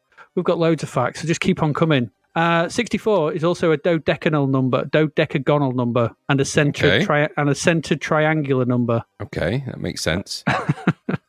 Yeah, okay. It's also the first whole number greater than 1 that is both a perfect square and a perfect cube. Yes, I knew it would be. Thank God. 8 times 8 and 4 times 4 times 4. Bingo. Jackpot. Yes. There you go. I'm full of them. You said get some stats. I took it upon myself to get some stats. Definitely provided. Loads more where that's come from. I got some. Good. Let's keep them coming. It's important. Absolutely. So we'll move on to the next game. We've got one more. I think this is the last one for this section, and then we'll do something else. So yeah, we've got one more game. Wait, how's this for a Zap to the Past episode 64 special treat? Thanks to that kindly fellow and podcast friend Chris Abbott, you can pop to c64audio.com armed with the code ZTTP64 to receive £10 off your shopping basket. There is a whole ton of brilliant C64 and Amiga albums, there's books, there's videos, there's merch, there's everything. Just enter the code ZTTP64 at the checkout. Drop by c64audio.com right now and get shopping. What are you waiting for? And that game is Cleanup Service. So it's Cleanup Service. It was the follow-up to it's the sequel to It's Cleanup Time. Did we want a follow-up to It's Cleanup Time? I'm not sure we did. We're not sure, but we got one. We've got Cleanup Service. It's once again by Carl Hornell, and this is released by Players. And it looks like a Carl Hornell game. Got chunky visuals and strange gameplay, like the rest of his stuff. So similar to Cleanup Time, we have the brothers Boban and Otto, and they're back again, and they're pressed into cleaning up the Adel Hotel, where the staff have all left because mutant rubbish is clogging up the place with piles of crap. So if you played It's Cleanup Time, you know what to expect. But if you haven't, here goes. The game is a single-screen ladder-climbing platformer. Think Space Panic, Burger Time, that sort of thing, where mutant piles of rubbish roam the platforms at speed and drop piles of garbage. The game is played either single or 2 players on screen at once, and it's here in that little bit that the main issue lies, but I'll come to that later. The first thing you must do is arm yourself, and you do this by heading to the handily placed box, capital BOX, that is in the center of the screen. Once in front of the box, you can press up, which allows you to hide in it. Pressing up again jumps out. Or you can pull down, and this is kind of what you actually want to do, because that then searches it, and you can grab an item of inventory from the box. It's hard to say what some of these are, but I think what they are is, one of them is a gun. I think another is supposed to be a dustbin lid. The most useful of these is a broom. The gun will stun the mutant rubbish, but a swing of the broom will destroy them. But don't worry, because it's almost instantly another one will respawn on the screen. And the broom will also allow you to sweep up the piles of rubbish that the mutant rubbish leave in their wake. Oh, God, rubbish. And that's it. That's the game. You have to clear the screen of all the piles of trash, just like in the first game, and then proceed on to the next level, and so on and so on. The visuals are a step up from the first game. They're nicely coloured, and the sprites all have that very chunky style that we've seen in games like these previous games, like Velocipede, Velocipede 2, Fungus, Cleanup Time. It's got that sort of round, bouncy, chunky style to him. The animations on the characters are nicely done. And again, like in It's Cleanup Time, there are a plethora of cutscenes and character to the whole thing. The title screen is also very well drawn, I thought, as well. It's a really nice title screen on this. Yeah, it's good. And all this is good. And even the music's okay. So where does the issue lie? All right, well, the game, problematically, has been tuned for 2 players. And it's just about impossible on 1 player. Or at least I found it so. There are options at the start of the game, and one of them is the game speed. And if you're playing this on single player, put it on slow. It isn't slow, but it renders the game at least almost playable on your own. Because the issue lies with the spawning of the mutant rubbish, the speed they move, and how quickly they drop rubbish to clean up. It's too much, too fast. Not only have you swiped the mutants and cleared up the top level, then more have spawned and dropped rubbish on the lower levels. You go to clean this, but then they head up and do the same on the upper levels and repeat. And you can never seem to get on top of it. There's always rubbish, because there's like usually three enemy sprites moving about, dropping rubbish, and they move randomly up the ladders, down the ladders, up the, and it takes you a little bit of time to just clean the rubbish, and there's just tons of it, and you just can't get going. I played it for ages. I really did give this a good go. I just could not get a grip on how to successfully clear a screen, because I never did. I never got off level 1. But I can see how working cooperatively, you could probably manage the onslaught of rubbish if you're working together, because I think that's what this game is tuned for, as I said. It's a bit of a shame, really. The first game, was balanced for single player. I got quite far into the first one, but this does not. Whoever's done, he's upped the ante and aimed at 2 players. If it had been, this could have been a fun little arcade cleaner game, just like the first one was, but, better because obviously it looks nicer, it sounds better, it runs a bit faster, but it just isn't because it's almost impossible, or I found anyway. It's a little more balancing would have worked wonders on this. Now, it's telling because I thought, you know what, I'll have a look on YouTube. There's always long plays and stuff on YouTube, and just to see how crap I am at some games and stuff like that. So I'll go and have a look. All the long plays of this that I found on YouTube are in 2-player mode, and that told me everything I needed to know. I couldn't see one single player long play on YouTube. So I think it kind of figures that people realize that this needs to be played 2-player to get anywhere in it. And that for me is a bit of a shame because I wanted to like this because it's cleanup time. But I think I'd just rather play the first one because at least it's possible in single player. What about you? Same problem, really. It's a likeable enough game, this. Nice graphics, perhaps a tad small, but they kind of work with its simple premise. This game was clearly engineered around 2 players, so if you had 2 players, it's probably fun. 1 player, not so much. And the whole thing does feel good to play, but how long are you going to be playing it for? The single player game is just too overwhelming to be fun. And it's not immediately obvious how you progress in this either, so you can just wander around, going up, down the ladders, you dive into the box, pick up the broom, pick up the dustbin lid. It's not immediately obvious really what all of that really means, and you get constantly bombarded, which is kind of frustrating. It's got an arcade logic to it, and it is obviously clearly a direct lineage from the first one. So it's in that essence, it's not bad. It's not a bad game. The game is okay, and for $1.99 is a good game. But like you said, the issue here isn't about the game and the look and the feel, because it's all there, especially at £2. It's all there. Problem here is that you've constructed a game that is based around 2 players being able to succeed. And a 1-player game, you can't. And that is a problem, isn't it? So I liked it. I liked the first one, I think, a little bit. It's got the same kind of simple look and feel. The graphics here are actually quite nice. I think they look quite nice. They look a bit like Monty Mole in a weird way, but the way you played the game looks quite nice. This was the one where you chose your level, didn't you? It was an upside down. You could choose left and right on your joystick, and there was like a little graphic to shoot in the original one. Yeah, there was nice little touches to the original. They're lost here a little bit. I think they had that difficulty slider, didn't it? Yeah, that's what I meant. Yeah. That was what I was alluding to. None of that is here. So it got 80% in their review. I think they've been a bit generous for what this is. Had this had a little bit more 1-player affordance, this could have been really good because the premise is good and a good follow-on from what the original was, but it doesn't have those things, and you're not going to last much. I didn't get off the first screen either, for the same reasons that you didn't get off the first screen, and that's because I wasn't playing it 2-player. Yeah. So it's shame, really. It's a tragedy, really, but that's where I came with it. Cleanup service, £2, all right, 80%, maybe, but you need 2 people really to get through it and really enjoy it. So. There you go. That's our games for this part. Graham, do you know what the first game in Zap to get... Did I say this one? No, I gave you the 64th game. What was the first game in Zap to get a 64% rating? Did I tell you this? No, I don't know. What is that? It was for originality, and the game was Web Dimension. Oh, my God. You remember that? Closely followed for originality by Shades. Oh, my... What? Why? I don't know. They both got 64%. Are they drunk? I don't know. They were all in issue 1. Well, you know what? That explains a great deal. Yeah, there you go. And just to round off, I'll give you one more. Do you know what the first game to get overall 64% was? I want to say it was. You'll never guess. Oh no, I want to say it was something, but I'll never get it. What is it? You'll never get it. It was in issue 3, and back then, obviously, the overall score was called Value for Money.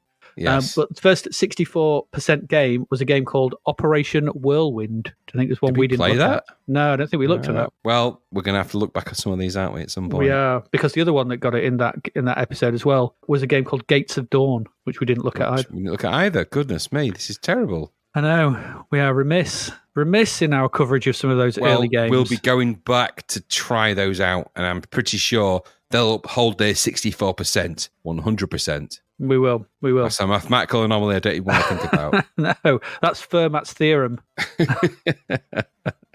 It's something like that. And just one more. 64 is the international dialing code for New Zealand. Good old New Zealand. I've always liked the New Zealands. The islands? The people? Yes, the place, yes.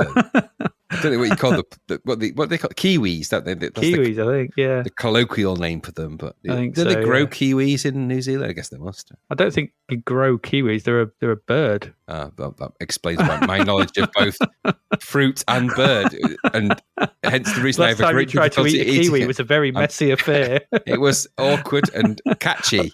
Very I think it's a catchy. bird anyway. Kiwi, yeah, kiwi's a bird anyway. Okay, kiwi fruit. Is there a fruit? I'm going to have There is to a look it fruit up called now. a kiwi, yeah. Oh, okay. I'm pretty sure it's a bird. There is a fruit called a kiwi. Yeah, the kiwi bird. Yeah. Oh, well, there we go. Anyway, that's this part done.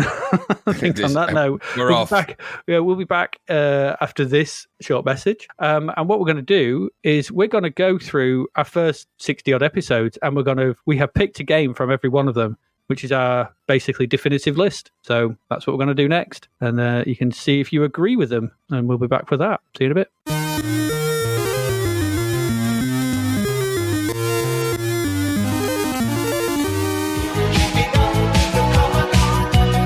Delicious cream cakes and glorious iced buns to our amazing show sponsor, DavidHearnWriter.com. To show you how truly awesome he actually is, and because it's episode 64, you can get the Kindle version of David's latest book, Escape from the Commodore 64, for just 99p for this week only through Amazon. It's a genuinely brilliant read. In fact, let's have a sneaky listen to the audiobook, just to whet your appetites. Sarah turned on her heel and stomped back down the hall, turning to make sure she wasn't being followed.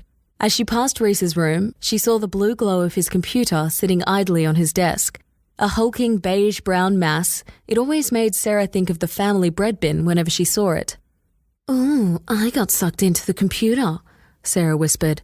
She looked left and right before making the split-second decision to creep into her brother's room. If he knew she was in there, he'd go spare. "And everyone believes me because I'm so good. Well done, 5 points for Reese. Oh, I'm a total hacker.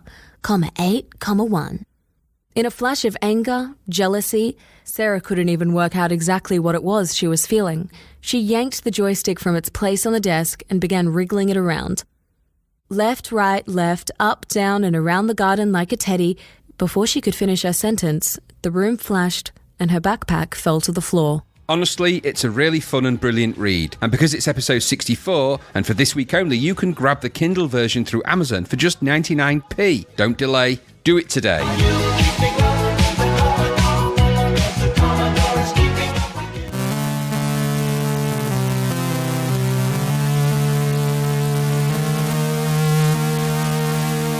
And we're back. So yeah, no, normally, yes, as I said, we normally do music in the first episode, but we're just shifting things back. It's a 3-part episode, so we've still got space for music in part 2 and film in the next one. Don't worry, it's coming. But for the 64th episode, I thought we'd do something different, and that is something that I've been wanting to do, and I've kind of just surprised Graham with it. So if he's a bit nonplussed, don't worry. It's always, nice to surprise Graham. He likes that. So I've looked back at our first 60-odd episodes, 63. It's actually only 62, strange enough, because we had a Bread Bin Awards in there, and picked a best game from every episode. So that's our definitive list. We kind of started this back in episode 1, but we kind of trailed off from doing that a long time ago, where we were sort of recommending games. It kind of became obvious what we were liking. But this is a list of games from our first 62 episodes, which should be hopefully 64. But anyway, leading up to here, we think you should play these games. So starting at the beginning, our first pick, Graham, was Cauldron. So Yeah, that's fair. I'd say go play Cauldron. It's rock hard, though.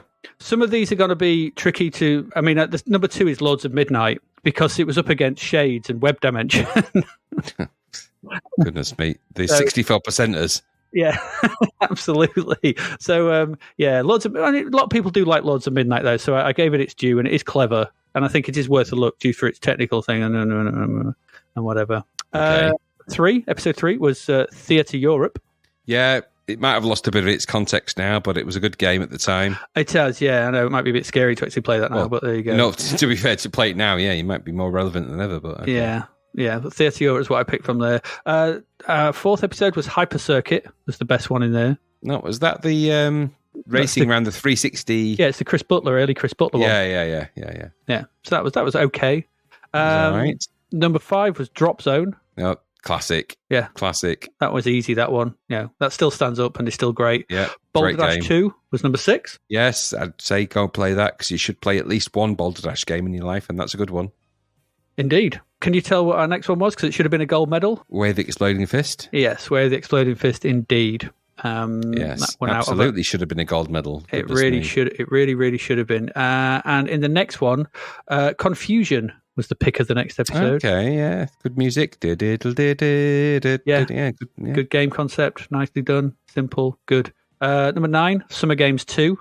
Yeah, well, it's epic. It's the Summer Games. It's good. We know it's going to be amazing, and that's the best one of the lot, I think. It is indeed. Number 10, Frankie Goes to Hollywood. Yeah, well, good one. It's a good one. It's a good one. And it's funny how the people who did the graphics for that came back this episode for Hysteria, so we'll talk about that later. Oh, yeah, they did, didn't they? Yeah. They did. And again, Tony Crowther, number 11, Monty on the Run. Yes, Monty on the Run is a good old game, isn't it? It's the best one of the Montys, I think. It is, because it's got that music. You know, let's not beat around the bush. It's nothing True. without the music. That is truth. As we saw probably in Auf Wiedersehen, Monty. Yeah.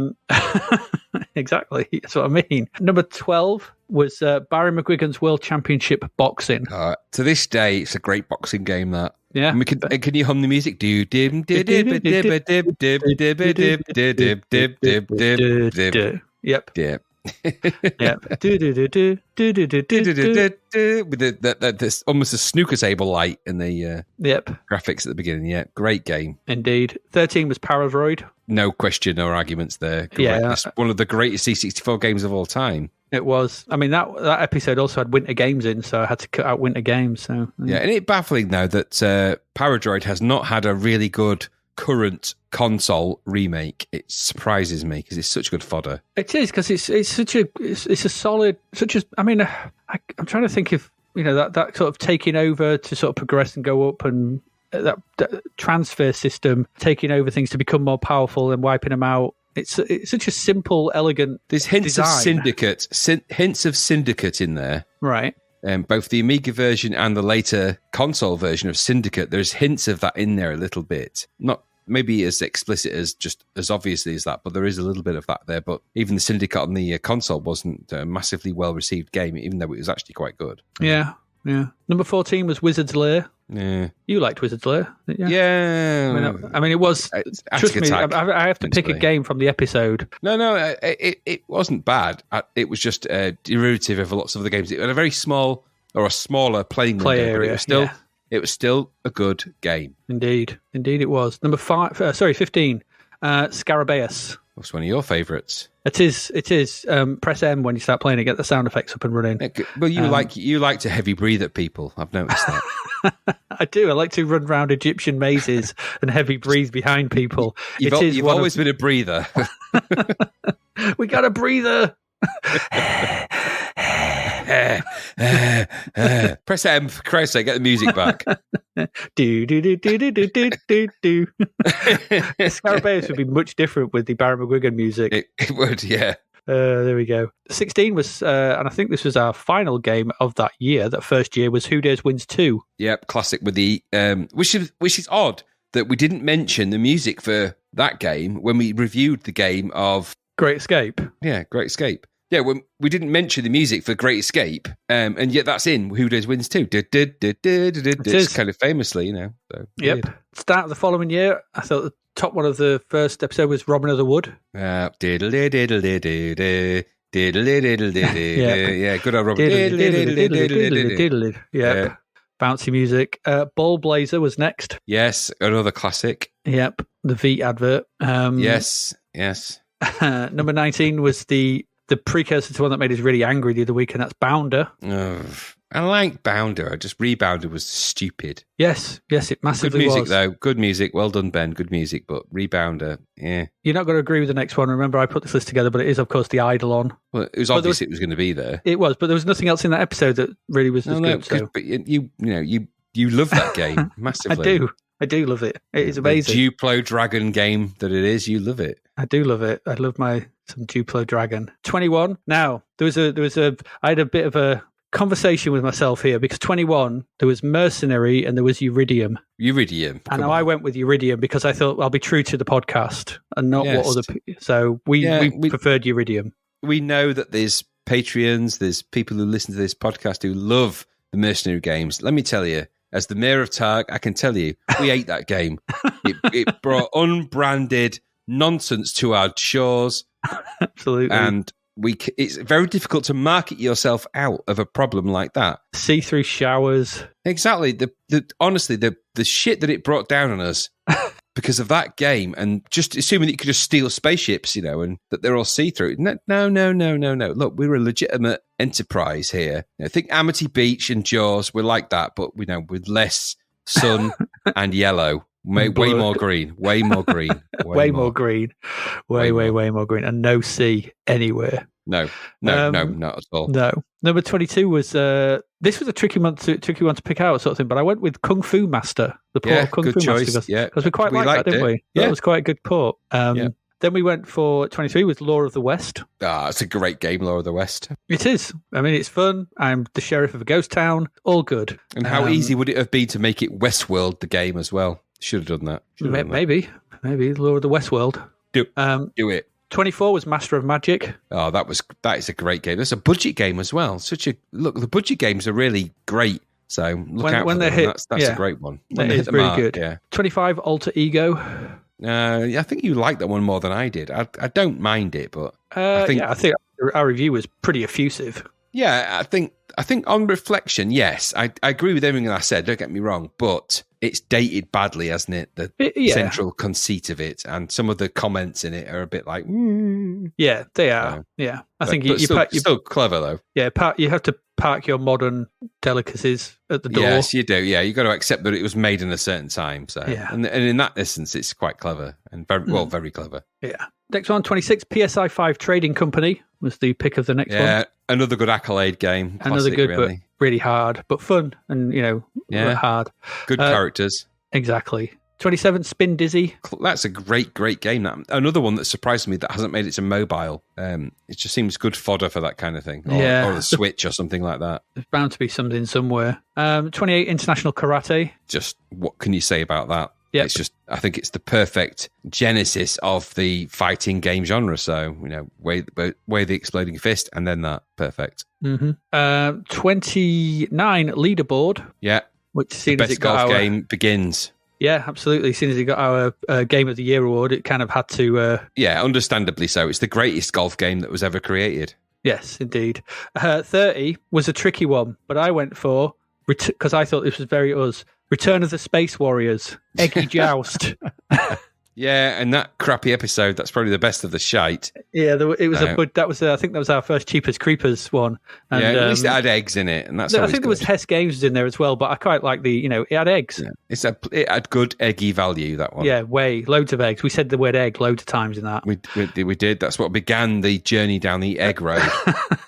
31 was Green Beret, which... No argument, yeah. No, it's just a brilliant arcade conversion. 32, Murder... Yeah, well, goes without saying.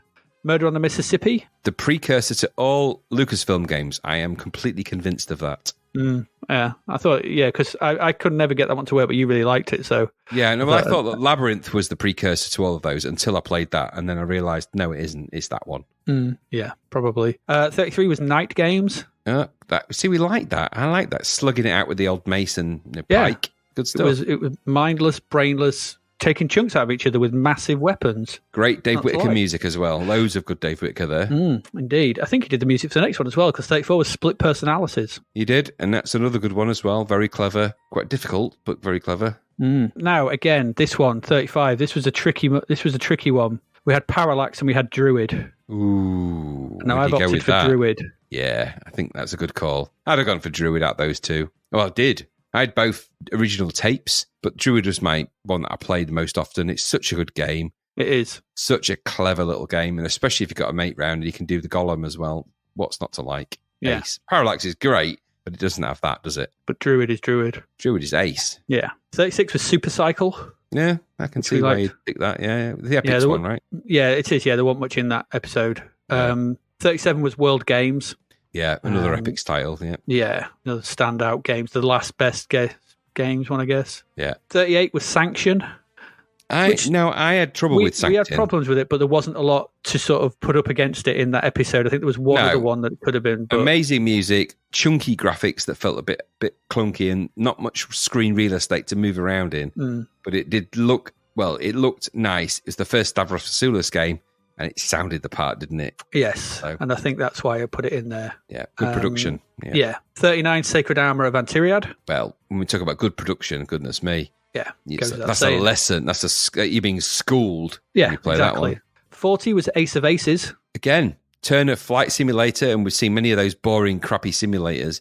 Too many. Something interesting, and just add some little graphic details that make it interesting. And you've got Ace of Aces, a good game, a really good game. Looked amazing, that game. When I think about the way that they did some of the graphical effects and the clouds and everything. Really Cloud clever. effects are ace. They really are, especially when you look on over the wings. Really clever stuff.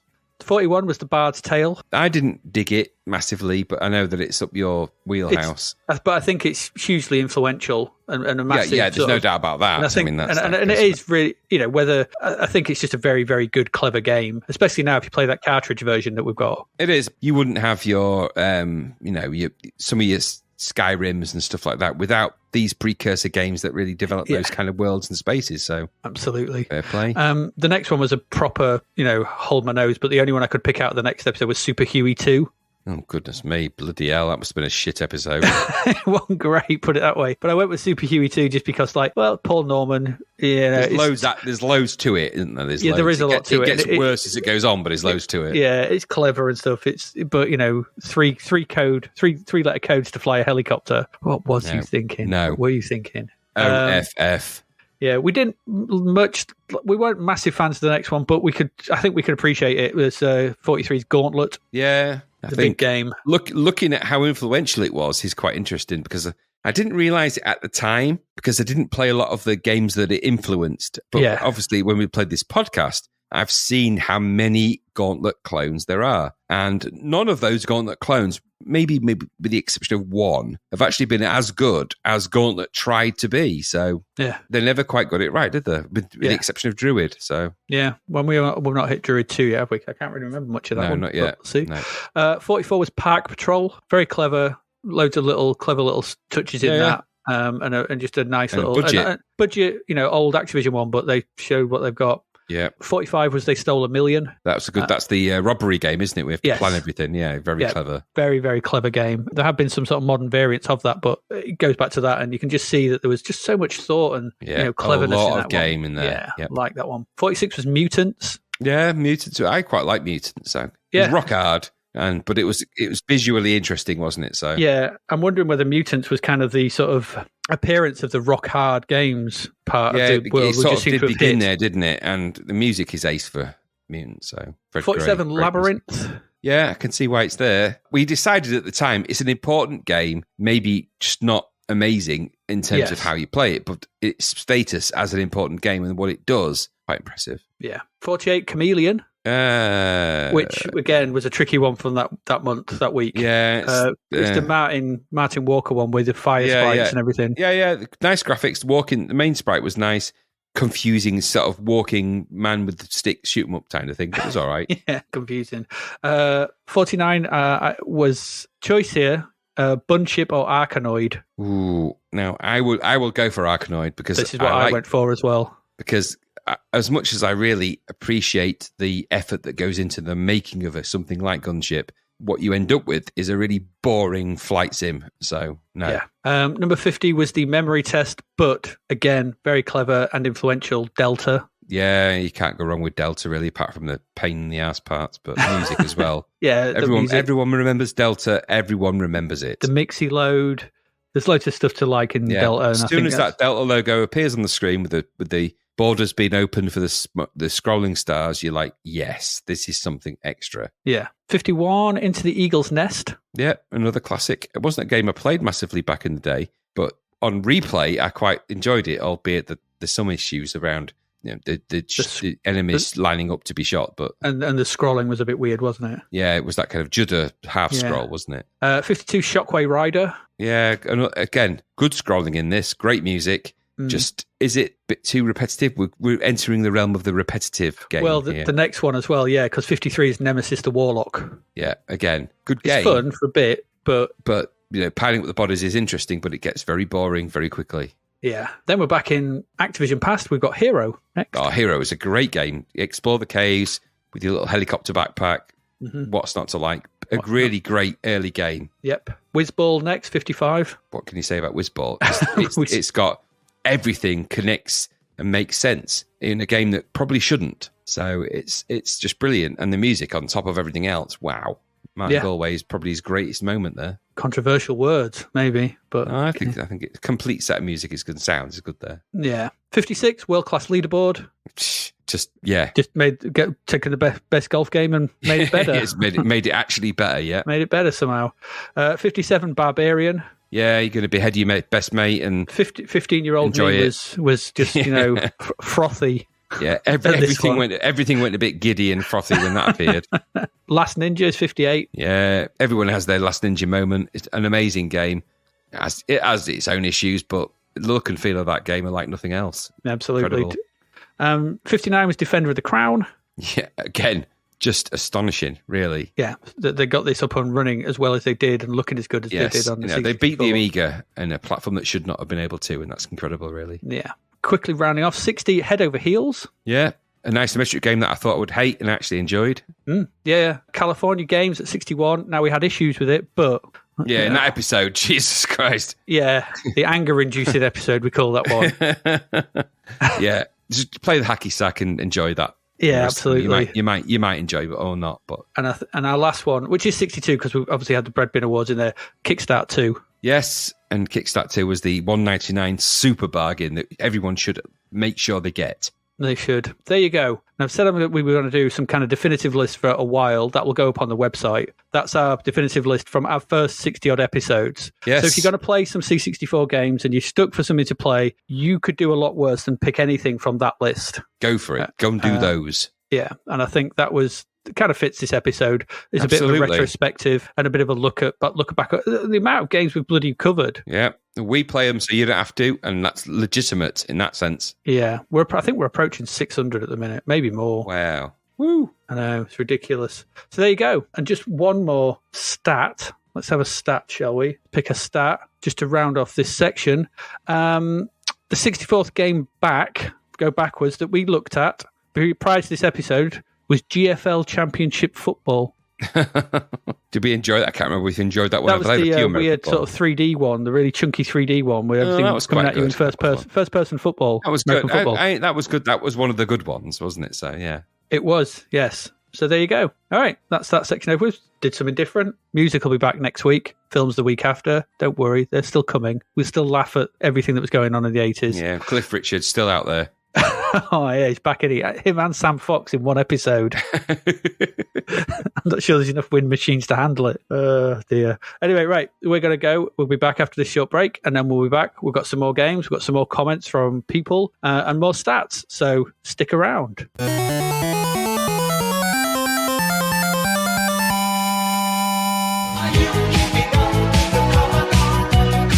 Sun, Sea and Chippy Tea to our sponsor, DavidHearnWriter.com. Let's take another listen to his amazing new book, Escape from the Commodore 64. Sarah shook her hand. What do you mean you're stuck? Well, Nell shoved her hands on her hips. I haven't escaped, so I just keep rolling in a loop till I get it right. I don't know how it all works, but I gather I only get so many tries until I'm stuck forever. Sarah frowned, confused. Stuck forever? Yep. Them's the rules, it seems. The rules? Sarah exclaimed. There were rules? This isn't even real. I can assure you it is, Nell laughed sarcastically. You think I'm in here because I couldn't find a better fun park? So let me get this straight. Sarah paced by the ship. You're telling me that we're stuck inside a Commodore 64 and that we only have limited chances to get out. That's exactly what I'm saying. Being the mayor of Targ is always busy, see-through, and mostly green. However, even I heard about the Zapped to the Past episode 64 celebrations and how you can get the amazing David Hearn Kindle book, Escape from the Commodore 64, from Amazon for 99p. Now, I don't know if they'll deliver it to me here on Targ, but I'm pretty sure you can get it from whatever Amazon you use. Now, go, go, go!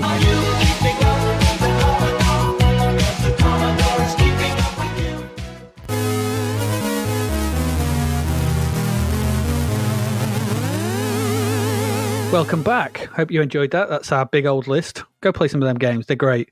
We're back now. We've got five more games to get through with some other people reviewing them as well. It's not just us.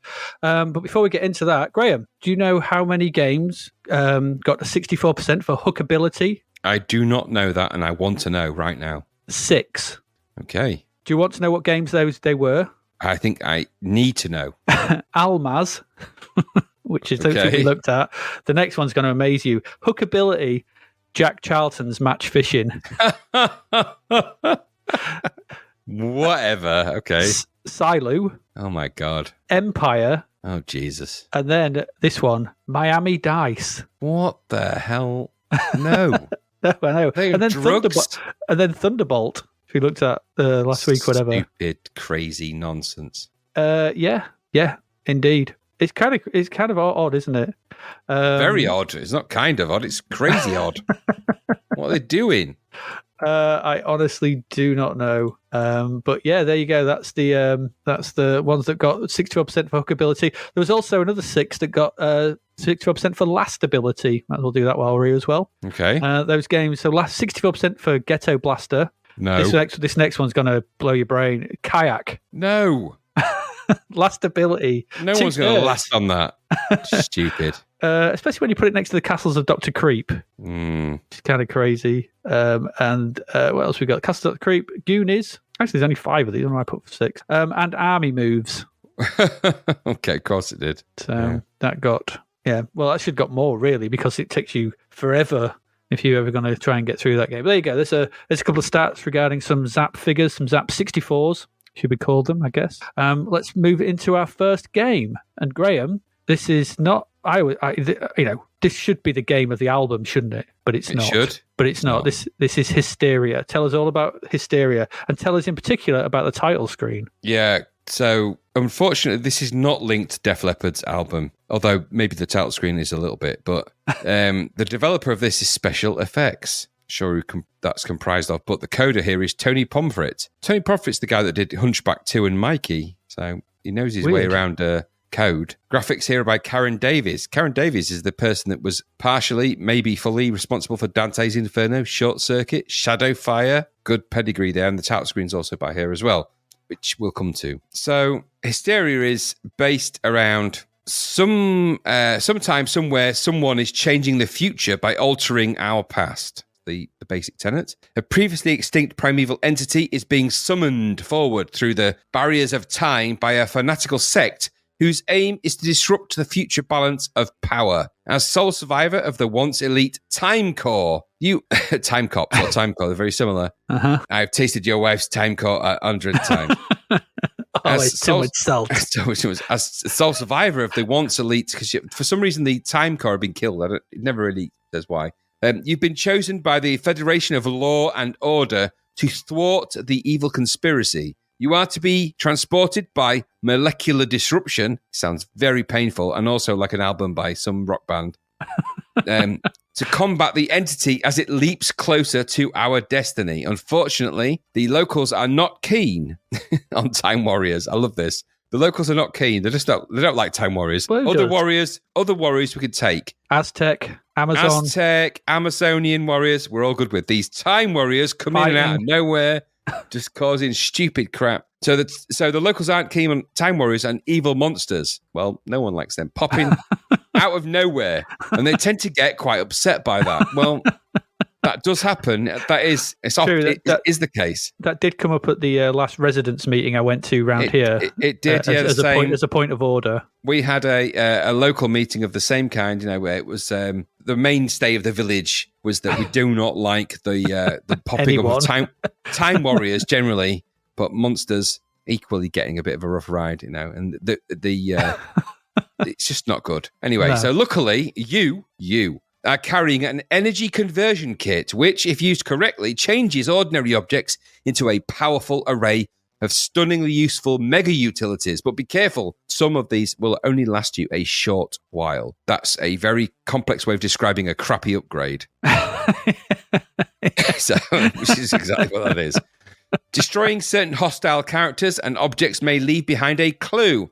as to the identity of one of the conspirators. That's a jigsaw piece. It's symbolized by a jigsaw piece, which must be collected. Once exposed, the entity will be forced to make an appearance. You've got to collect the jigsaw pieces, essentially. And let's say they will appear in your time zone.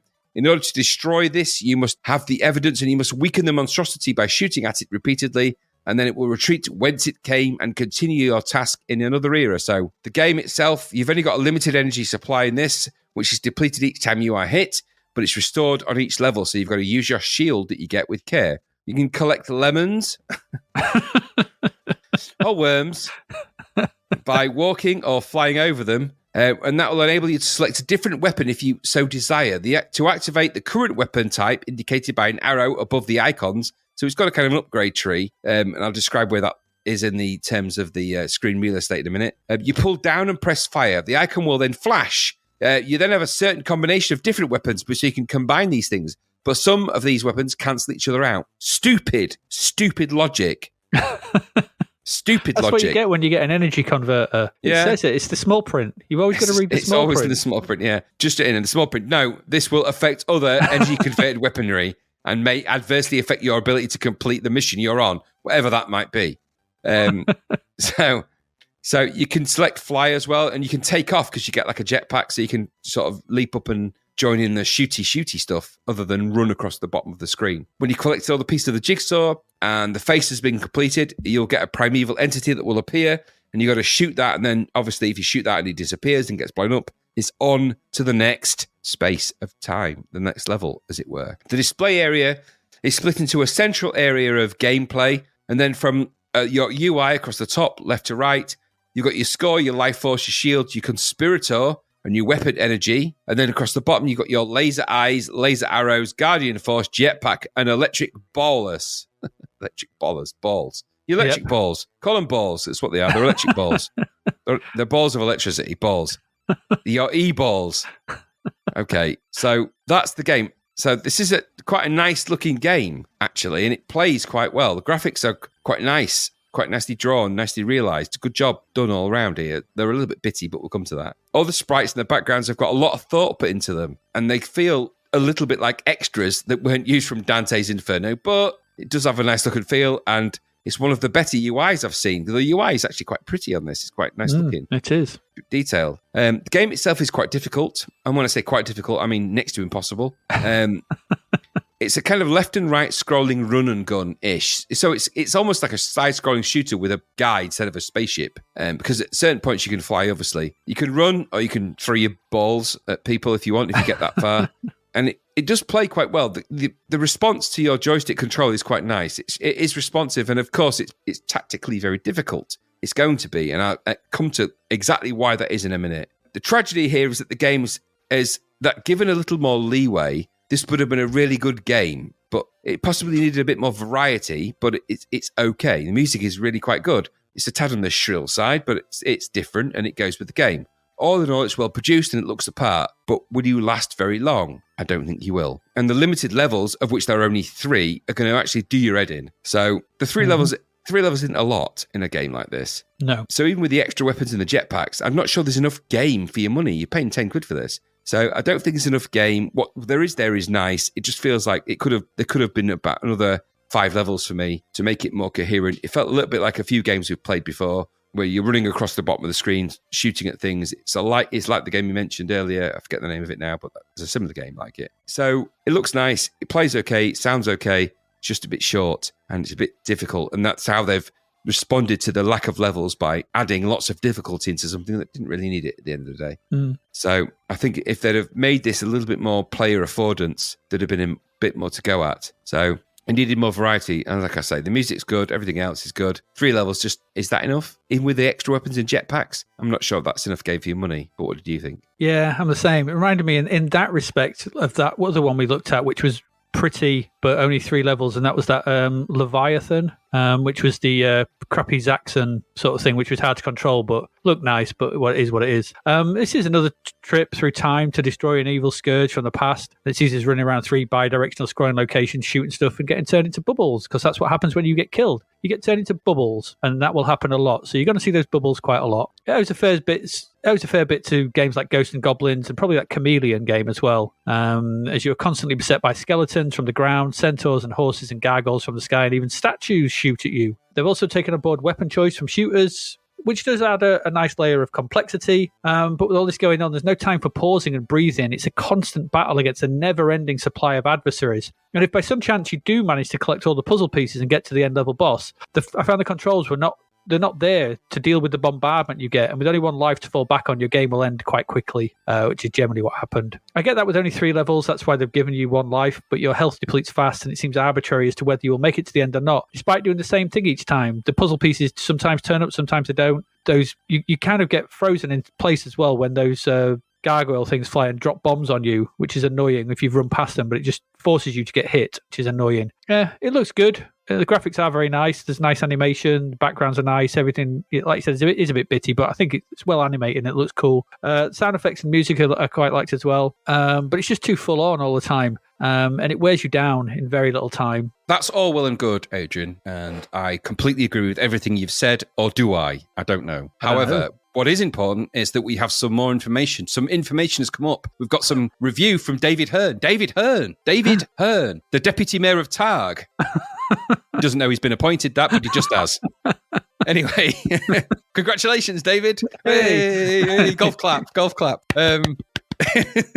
Anyway, so Davidson he's given us this review of Hysteria, and it goes something like this. Hysteria, a true example of style over substance. Sure, the graphics look great, lovely scrolling, characters and backdrops, slick presentation, and the main tune is exceptional. That is all good stuff, in all fairness. I'm not sure where we're going. Great. But what about the game itself? What about the game itself? Well, it's there, but it's nothing you hadn't seen before back in 1987. There's a backstory about being a member of the Time Corps, chasing monsters through time, which is nonsensical as the game itself. You run, fly, collect stuff, dodge predictable, though well-animated enemies, and use powers at the right time or you're doomed as you scamper along the 3 levels. That's all you get in this game, and it's bloody hard. It's a nice touch. If you can dodge enemies like skeletons long enough, they'll simply dissolve into dust. Perhaps they're related to Roger. I think he's implying there that Mr. Moore has had something to do with this. The dusty one himself. the dusty man. He's grown dust. He's all dusty. He's emitted dust. God's sake. Can you imagine if Roger Moore was in this Hysteria game? Just crumbles into dust. He bursts into bubbles, though, doesn't he, in the game, anyway? He does, yeah. Dusty bubbles. Anyway, so perhaps Roger Moore has had his hand in this, his dusty, dirty old man hand. Possibly. Anyway, if you survive to a boss, I'll admit they're graphically super impressive. Such size and scale rarely seen on the old bread bin. And as Adrian and Graham might say, there are some serious chops on display here. We do say that. You say that more than I say that. You're a chops man. Yeah, I'm not so up on the relative dimensions of pork. Pork, lamb. Pork chops. But he's right. Yes, there is some coding chops on display in that. Alas, the best part of the game is dying, so you don't have to keep playing. But like the best part of this game is dying, so you don't have to carry on. I love it. Yeah. Buying this for £9 would have been like ordering a falafel kebab and ending up with poo on a stick. Tell you, it's putting me off going to Australia now. That's it. Absolutely. Giant killer pigeons, and if that, who knows how on earth you go from a lovely falafel kebab and you end up with shit on a stick. Halkalash. You want halkalash? Crab juice and halkalash. Imagine crab juice on Mountain Dew. So to his final statement there, half the Zap rating and you're closer to the mark. That's what he has to say. I'm not down with this maths nonsense. I'm not doing it. I'm not here to do maths. I'm here to do reviews, Hey, look, the guy has to live with the idea that he might end up with poo on a stick when he orders falafel. Well, the thing is, there probably is if they've got dragon-sized pigeons. I love falafel. It's flapping around. Falafel now. I'm going to have to go. Imagine the size of the pavements. Good God, man! Imagine their version, the Trafalgar Square would be a nightmare. Oh dear. Anyway, the coups would be that loud they'd shatter car windows. A coup! Dragon-sized pigeons. Not around my way, and no maths. Not on my watch. No, not having it. Not having it. Not on my watch, no. I'd have a dragon-sized chop. Thank you very much.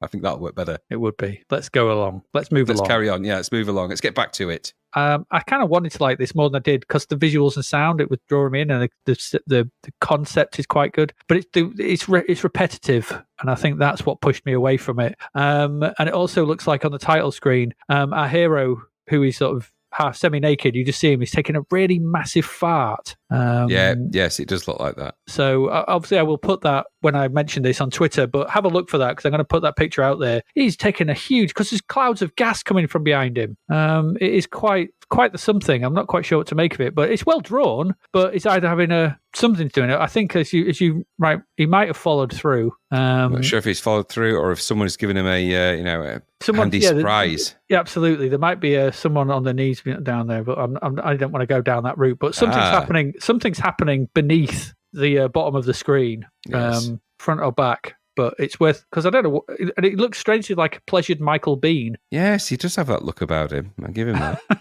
So, not that I know what a pleasured Michael Bean looks like. No, I don't know that, but he does look a bit like Michael Bean. Yeah, and he looks pleasured. So, there you go. Hysteria would have been better if it was a game of the album, in my opinion. Don't know how they've done that. They did Frank Goes to Hollywood. I could have done it with Def Leppard. Imagine playing Joey Elliott in a game. Okay. Could you? or the level where you have to just get by with one arm as the drummer. You know what? That's terrible. No, the gameplay element you could tie around that. I'm sure you could make it into a positive thing because he's just as capable as all the others. Hey, I'm all for positivity. Hey, you can use every direction but bottom left. Yeah, or that. Let's have another stat. Yes. The 64th most common word we use is glonk. that figures. Although, actually, 64th most, yeah. Glonk. That's crazy. That is crazy. I know. It might not be true, but I'm sure it is. And nobody's going to take the time to analyse our words to find out. It works for me. Yeah, there you go. There you go. And Zap gave 64% to 5 games for originality over these 20 odd issues. Do you know what those games were? I've already said no. one. I've said 2. Web Dimension and Shades. Oh, goodness me. Mule got 64% as well for originality. Everyone's a Wally. Oh, my God. And this one's going to... You're not going to understand why. Knockout. What a collection of shit. Original crap. 64% worth of utter bum bag. There you go. I was amazed when I was seeing some of these ratings. Terrible. Of these. I know. There you go. Let's move along. We've got another game to come up. Speaking of originality, the next one.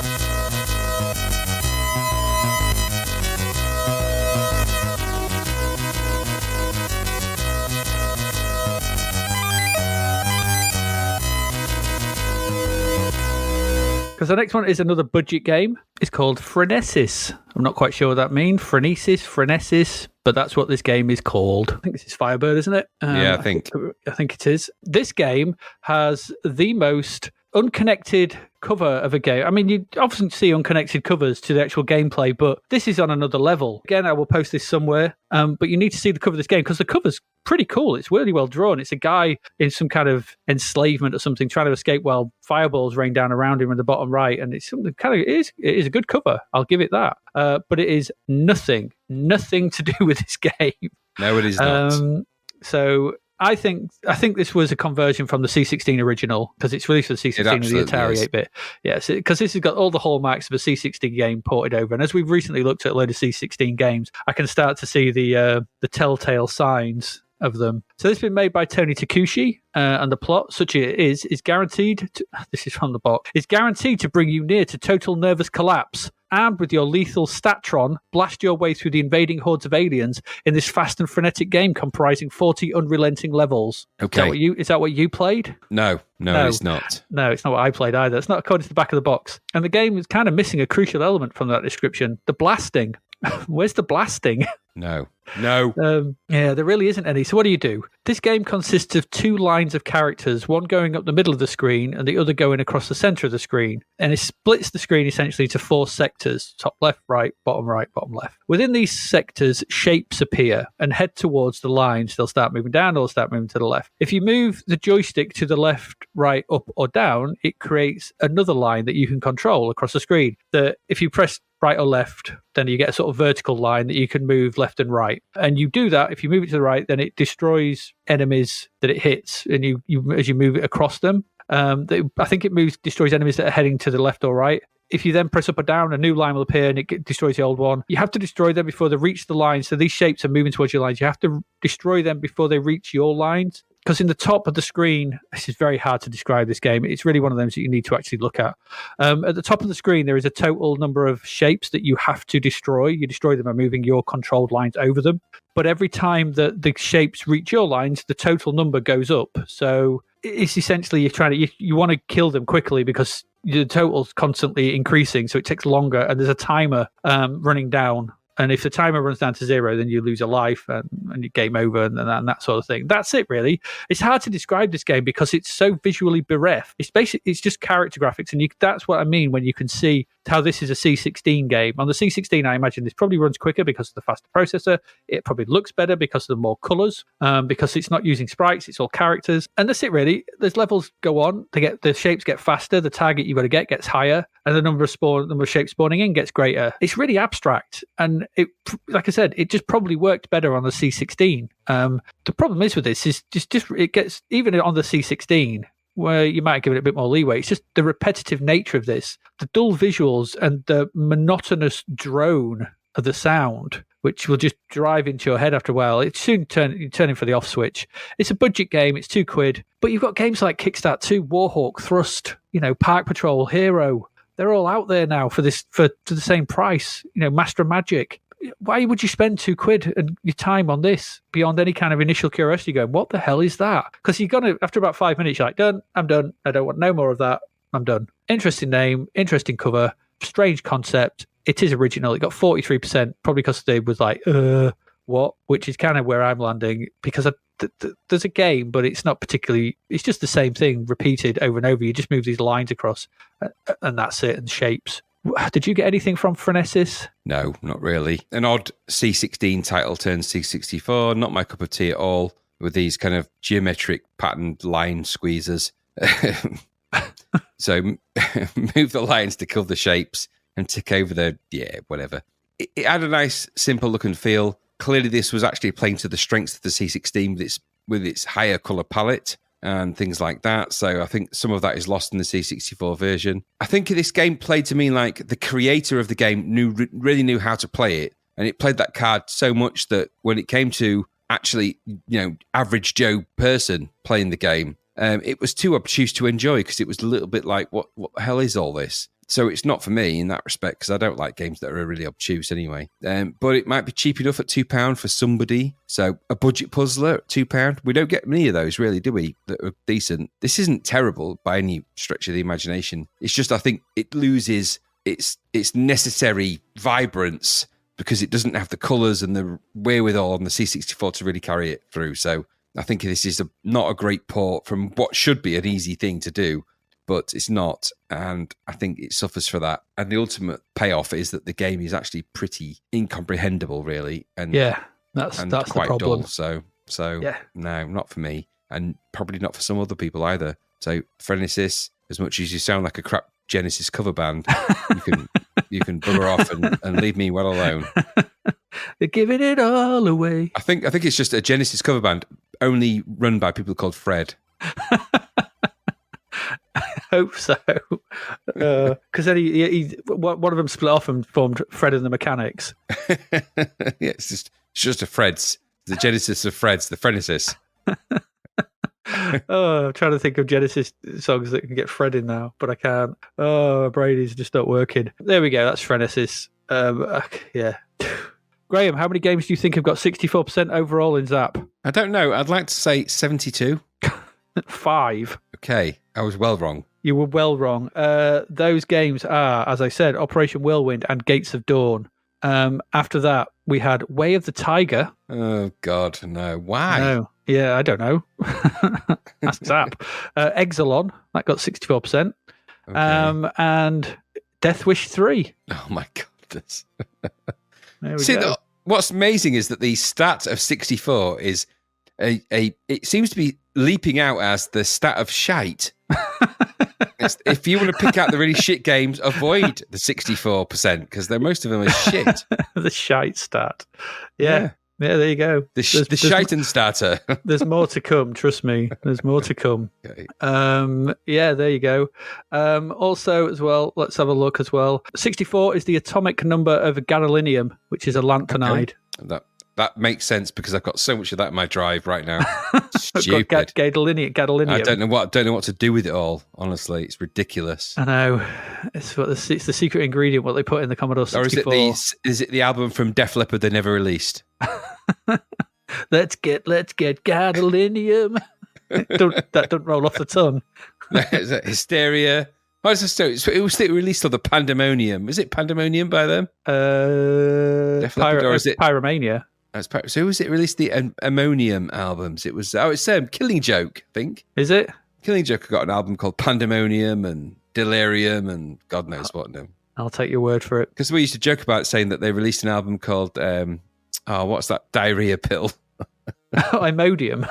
Imodium, yeah. Imodium was the album they released. That nobody wanted at all. Yeah, fair enough. Oh, let's move on. We've got 3 games left. Okay. And then we're done.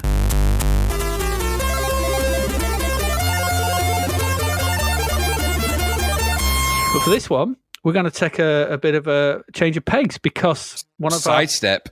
A bit of a sidestep, yeah. One of our patrons on our Discord, Mr. 2000 DC, has kindly recorded a decent full review of this, and so we're going to let him have the stage and give you the lowdown on our next game, which is Centurions. I'd like to start by saying thanks to the Zapped to the Past guys for inviting us, their Patreons, to join them for episode 64. It's an honour to share this virtual microphone and get the opportunity to pass judgment on some games that I mostly missed back in the day. Centurions Power Extreme is a licensed game based around the children's Saturday morning cartoon. Much in the vein of Transformers, Action Force, Thundercats and their ilk, Centurions is meant to be a colourful blast of action and occasional moralising about technology and the environment, to entertain those of a school age after a hard week of learning.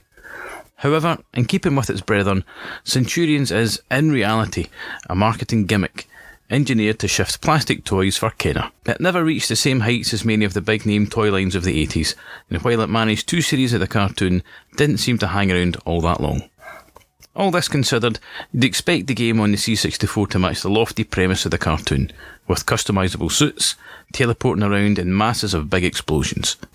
What we really got was a gauntlet-style game from Tony Crowther. After you've waited for your tape to load and seen the unremarkable loading screen, you're treated to a somewhat abstract take on the Centurions teleporting and getting their equipment beamed to their exosuits. This might even be the highlight of your entire time here, with some decent intro music that might not quite fit the theme entirely, but is entertaining enough.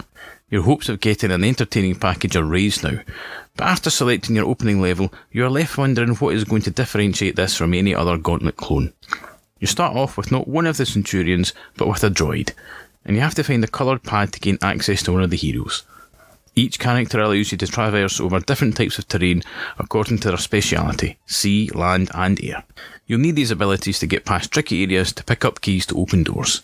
The keys are colour-coded, and eventually you'll open a gate that allows you to exit the level. You also have the ability to power up your suit, gaining special weapons in the process. Killing off the generic enemies, and eventually one will drop a power-up that you can collect. This then cycles through numbers like a power-up fruit machine. Pressing fire will grant you the weapon assigned to that number. There's plenty of variety to these, but you do have to be mindful of your bullets ricocheting off walls, as this can cause you damage. While all this is put together well enough, the draw of the exciting licence is lost in what is a fairly dull game. 2 players can play through this, no doubt making it quicker to get all the keys so you aren't restricted to return to the character pads over and over.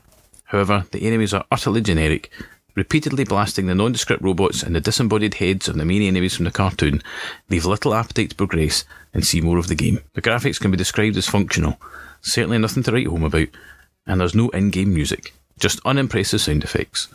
There's no getting away from the fact that this is essentially a plodding sci-fi gauntlet, with little in the way of frantic action of fighting off hordes of enemies, or the fanboy thrill of seeing a favourite franchise show off its wares.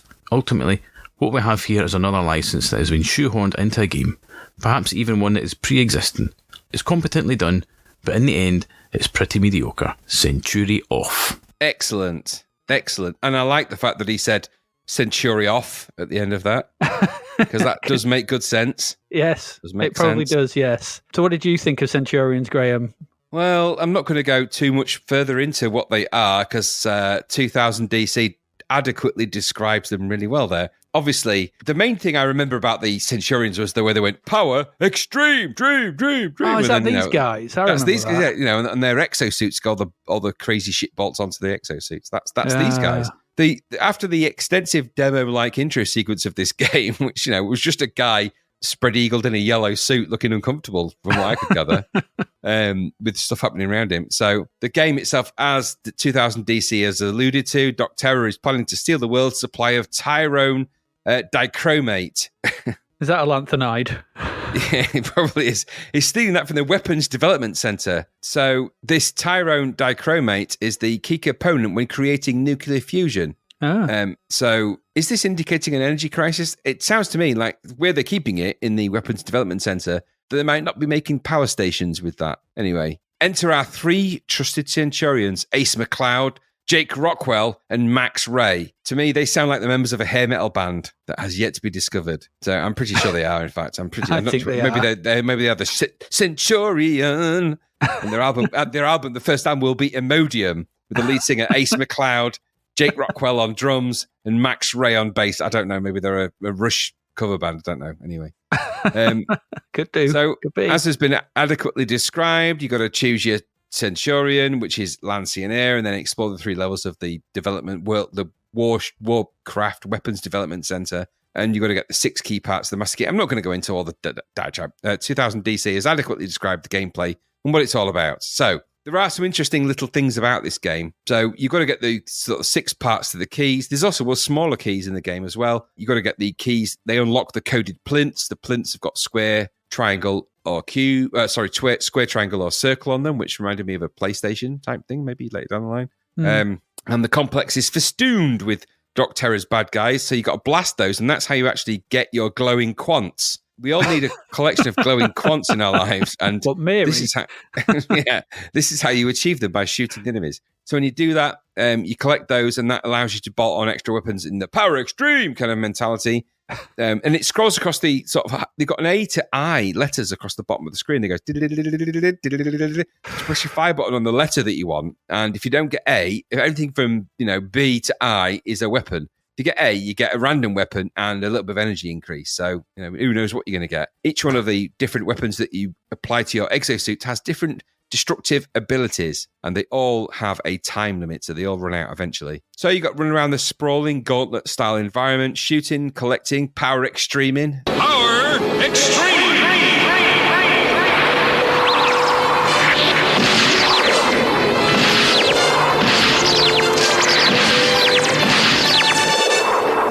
As much as you can, really, I suppose. I thought the graphics here were bold and reasonably well realised, quite colourful, I suppose. The main sprite is a bit small, though. The only colour difference between you and your other 3 compadres, because you don't start as a Centurion, you start as a droid for some reason, and you have to become a Centurion. It's really stupid and not something that happens in the cartoons, I don't think. Anyway, so there's loads of enemies to shoot in this, and they can, if they hit you, it takes away your energy. If you lose all that, your game's over.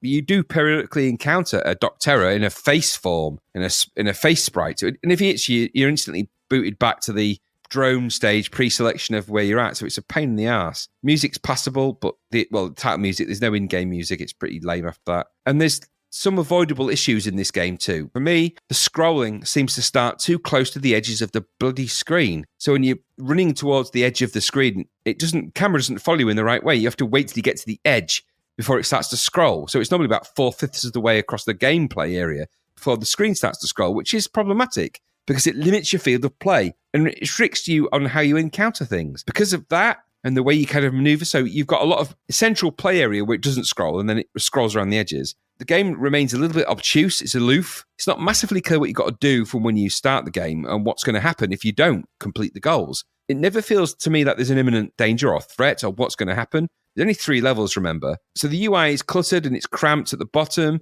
You can play as 2 players, which does stretch the gameplay because it means you have to keep going back to the stupid selector screen to change your droid into sea, earth, wind, and fire, whatever the bloody hell it was. That would be better, actually. That would be better, yeah. But so what remains after all that is decidedly okay in terms of how it looks, but it's soulless, and the Centurions are actually looking for something to do. It doesn't feel like it's really anything much to do with Centurions and a Power Extreme and everything else. It feels like a crappy Gauntlet variant that never really takes off. And I think that's what 2000 DC also says as well, is that this is a massive switch off. So for him and for me, this is a Century off. What about you? Yeah, I'm not going to add much more to that. It's not as bad as it's a Gauntlet clone. It's not as bad as Dandy or Mr. Weems, but it's not much better than Storm, and it's not up there with even Avenger, really. I'm not quite sure how this relates to the cartoon it's based on, because I didn't really have much affinity for it. But the thing is that, with this, I can't see what the target audience is. I can't imagine a fan of a Saturday morning cartoon that probably is full of fights and explosions you'd find this rather dull. Where's the game? It is not the cartoon, that's for sure. No, that's what I mean. It takes ages to do anything, and as you rightly say, it doesn't scroll with the character. It scrolls when it feels like you get close enough to the edge of the screen. It's not Alice in Videoland bad, but it's still not great. It's just so slow to do anything. Superheroes, whatever they are, I just expect them to be faster than this. Want to be moving around. It's another Tony Crowther game, isn't it? And it feels like the opposite to GoBots. Yes, I meant to say that. It is, yeah. And that was barely playable. And this is something you don't want to play, despite it being relatively easy, because it's boring. Yep. It's an interesting attempt to do some kind of adventure-style game, but it's dull. It's really boring. You just wander about, not being able to get past trees, looking for stuff, changing. No. This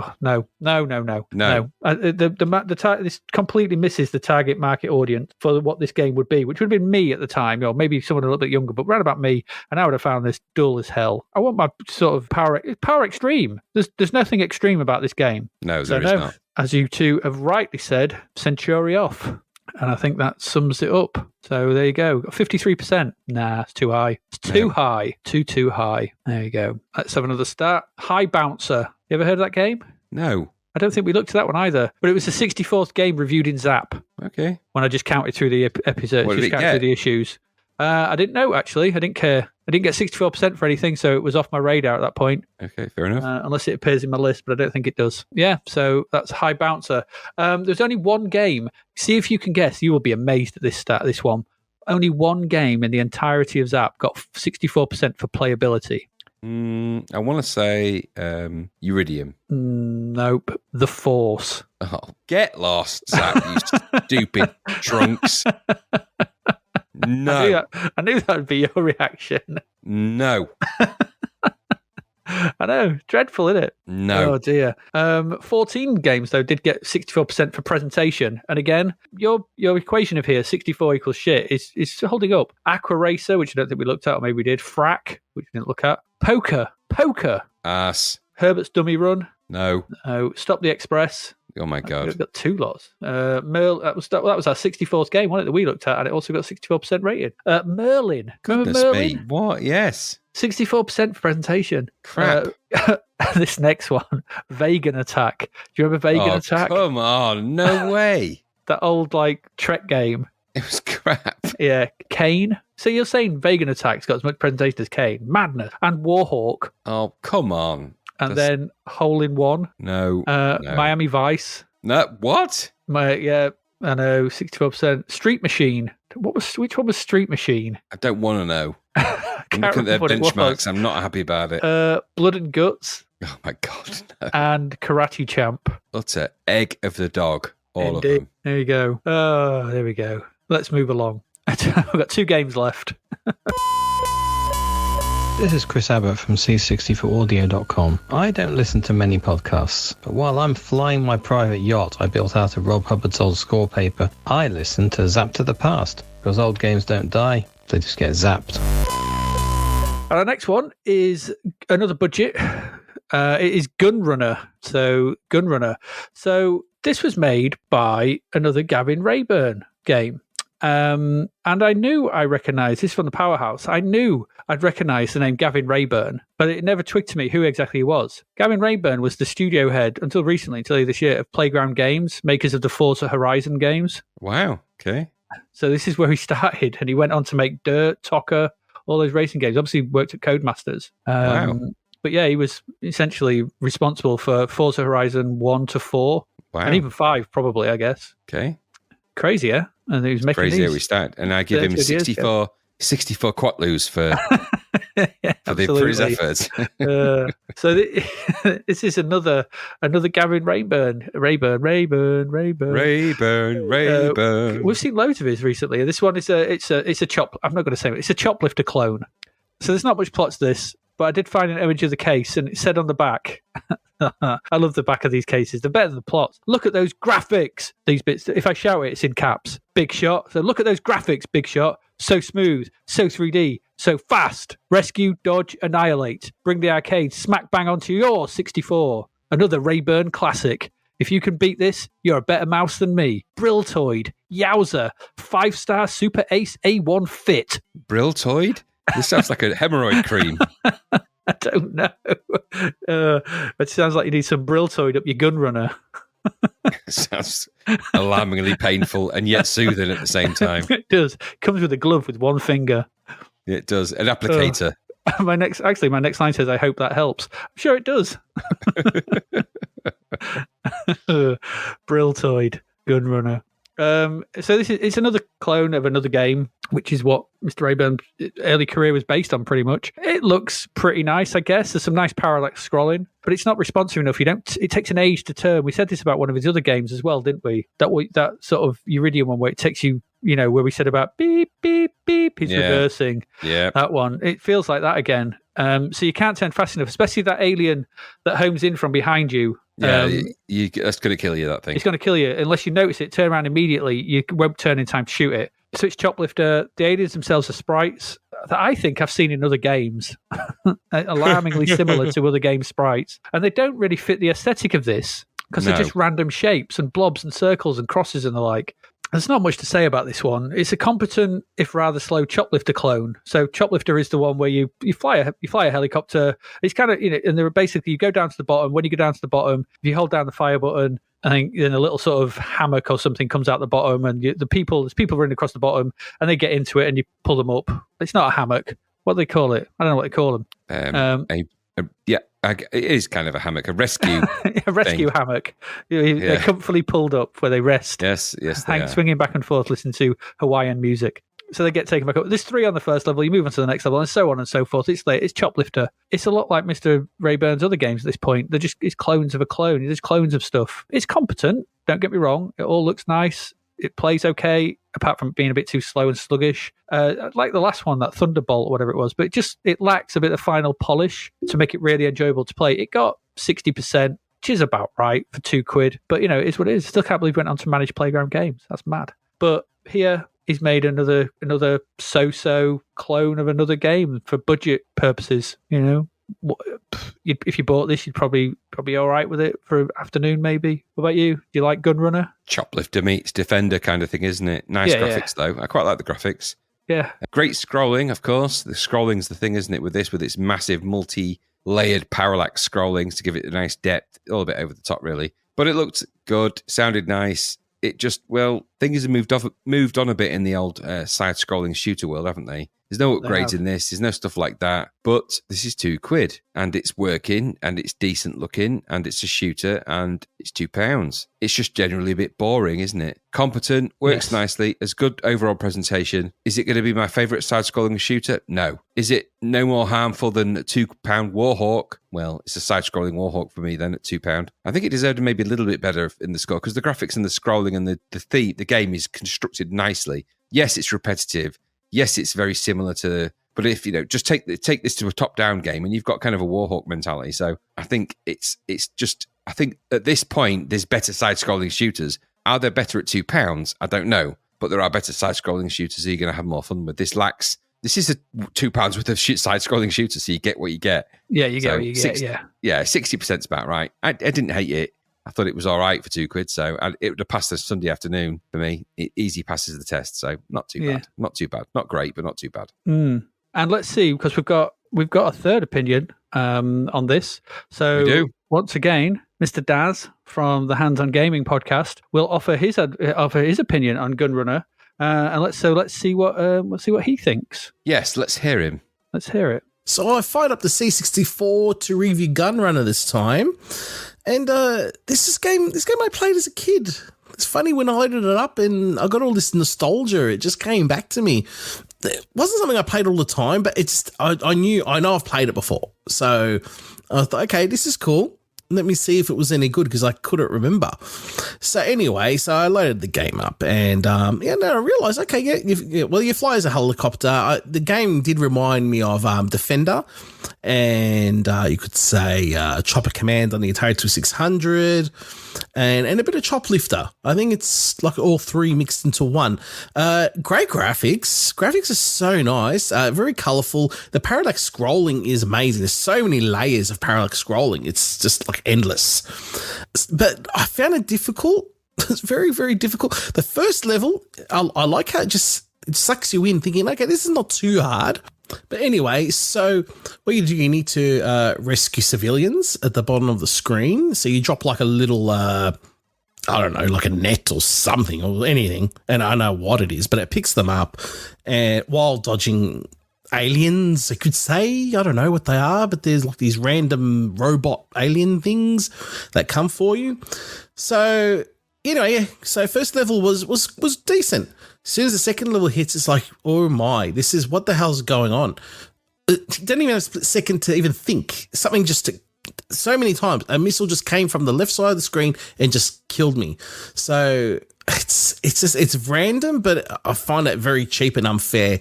And but level 2 is just relentless. It's just ridiculously hard.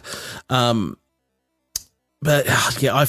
really started to really dislike this game quickly. The nostalgia wore off very quickly after playing this for a fair bit. It's a shame because it looks great. I think it plays nice. I mean, the controls were great, but it's just ridiculously hard, like too hard. Look, maybe I have to get good, yeah, but I don't know. This is one I'd stay away from now. Look, I've played it again. I've given it another go, I guess. It wasn't as good as I remember it. So, yeah, never again. It stays here. I think it's utter trash. So, that's my review of Gunrunner. Thanks, guys, for letting me contribute to this episode. Yeah. Bit more down on it than we were, I think. Yeah, now we know. Now we know. But, it's £2. It's £2 of shooting, in it? £2 of Choplifter. The problem is that was my birthday present to him. That's ruined now.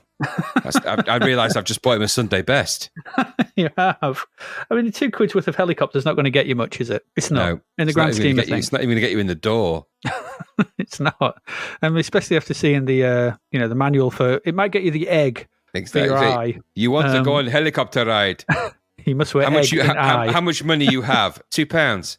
You look at helicopter. That's enough for you. Here's an egg. Put it in your eye. Yeah. Ow! Actually, it's really painful, yeah. I cracked. I got a bit sharp shell in my eye. That is on purpose. Do not come here again, you egg fool. Do I sense you didn't know where to go with that at that point? Not just a sense. Let's move on quickly. Let's move on. Graham, do you know how many games got 64% for their sound? I want to say 9. 6. Okay. You're right. You are 0 for 0 at this. I know, terrible. The first one, we're on-field baseball. We even played that? No. Yeah, we did. I think we did. Maybe. No, I don't think we did, actually. Jonah Barrington Squash. Again, we didn't play it. No. But then we've got Trapdoor. Okay. I don't remember much sound in that. This one's a favourite. Star Glider. That deserves 64%. Rainbird. Rainbird Star Glider. Bunship. Okay. I don't remember much sound in that, but okay. I think in there. Yeah. There is that, yeah. There is that. And Milk Race. Oh, switch off. But not before you listen to our last game. No. Because we've got, I don't know if I've got any more stats. I know. Oh, I have no more stats for you. We've just got some more games. Right, last game. Let's move on quickly and then we're done. We have some more stats.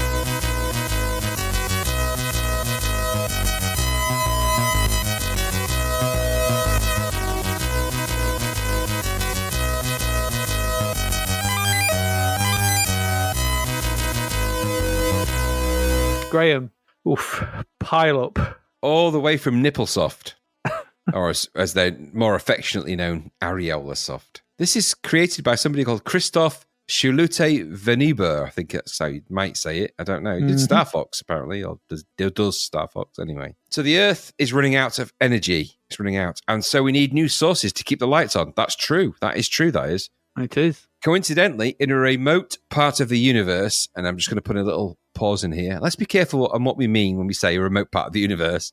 The universe is really big. Most of it's remote. I was watching a video today on YouTube about voids and supervoids, which are spaces of completely nothing that occur in the universe naturally. They occur, and nobody really knows what they are or why, but some of these voids and supervoids are 2 billion light years across. They have less than 10 particles per micronewton, whatever the hell it is. Basically, they're empty. There's nothing in there. 200 billion light years of empty. You sounded like Nigel Tufnell for a moment there. No one knows what they are or what they're doing. But the reason I say that is because, they're just coincidentally in a random part of the universe. This is happening anyway. Just don't do that. So a weird phenomenon has happened in this remote part of the universe, which is they've labelled the pile-up. They could have called it other things, but pile-up's okay. I don't know. So, and it's been observed, the pile-up is actually a 16 by 16 landscape composed of light and dark squares. Some of the light squares have a dark sphere on it of pure energy, which is very handy given the premise of this game. These squares rise and fall in a mysterious elevator-like way. As the height of the squares increases, the sphere of energy on top, their level changes, which means their colour changes in layman's terms. Thankfully, we were able to spot this universal pile-up and have the nous to figure out that it's some kind of intergalactic power station, which is, how do we figure that? I don't know. It doesn't matter. At this stage, who cares? Those boffins at NASA are very clever. Unbelievable. And it's convenient, isn't it, really? We're running out of energy. Well, if you look over there at this anomaly that we've discovered 200 billion light years away, it turns out it's an intergalactic power station with marbles of pure energy we can harvest. Okay, send somebody out there. So that's what they do. So they construct a spaceship. Yeah, exactly, totally. It's like, man. Should we make the spaceship joystick shaped? Oh, yeah. I think that's do it. Do that, yeah. Which is exactly what they do. So they construct a craft which can harvest the energy and which transport it back using a transporter, a handy transporter, which is the alien creation. So it doesn't matter. Don't ask. It's just, let's not look too far into it. The heroin hadn't kicked in at this point, I think, for the game designers. Anyway, so this is what you got to do. You've got to use your joystick and your fire button to control your ship using your thrusters, and also gravity. They were our favourite control systems, aren't they? Bad controls and gravity. Oh, yeah, they're the best. Carefully landing on top of the energy spheres to absorb them. This will transfer the energy to your ship's energy chamber, which you can then navigate your way to the transformer pad, which will transfer your energy. If your energy on board drops too low, say by hitting anything, then that hits 0 and it's game over, isn't it? That's what happens. So, yep.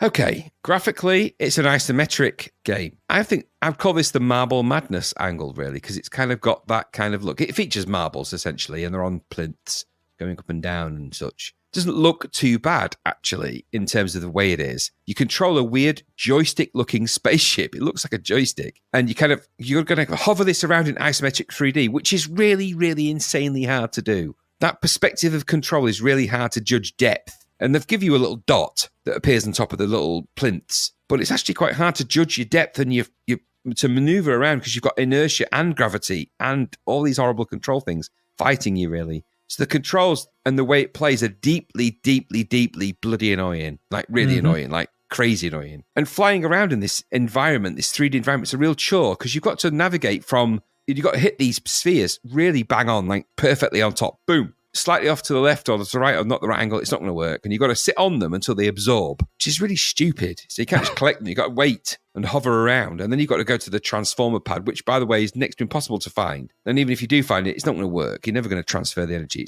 It's just not going to happen. So gathering the spheres of energy is not enjoyable in this. It's a torturous experience. And that's eventually going to lead you to the off switch. There's no doubt about that because it did for me. The sound and the music are, okay, they're passable, but they're nothing amazing. And nothing here is going to leave you with a lasting impression or anything that makes you want to play this game more. It's probably technically quite proficient in some 3D isometric forced perspective way. But ultimately, this is a cold game that leaves you just spat on. And maybe if you've got the patience for it, if you like this kind of torturous, nightmarish isometric shite, then maybe you want a guided joystick crafting spaceship to gather up marbles for no reason whatsoever, endlessly in a series of boring interludes. For me, no, I didn't enjoy that, and I don't want to do that again. The UI is dispersed around on the UI. You get your kind of X speed, your Y speed, your Z speed. You get all these interesting stats. It is not going to help you. There's even a radar view of a top-down orthographic view. It's not going to help you. No, this game is basically uncontrollable, and even if it was controllable, unenjoyable, and even if it was enjoyable, boring.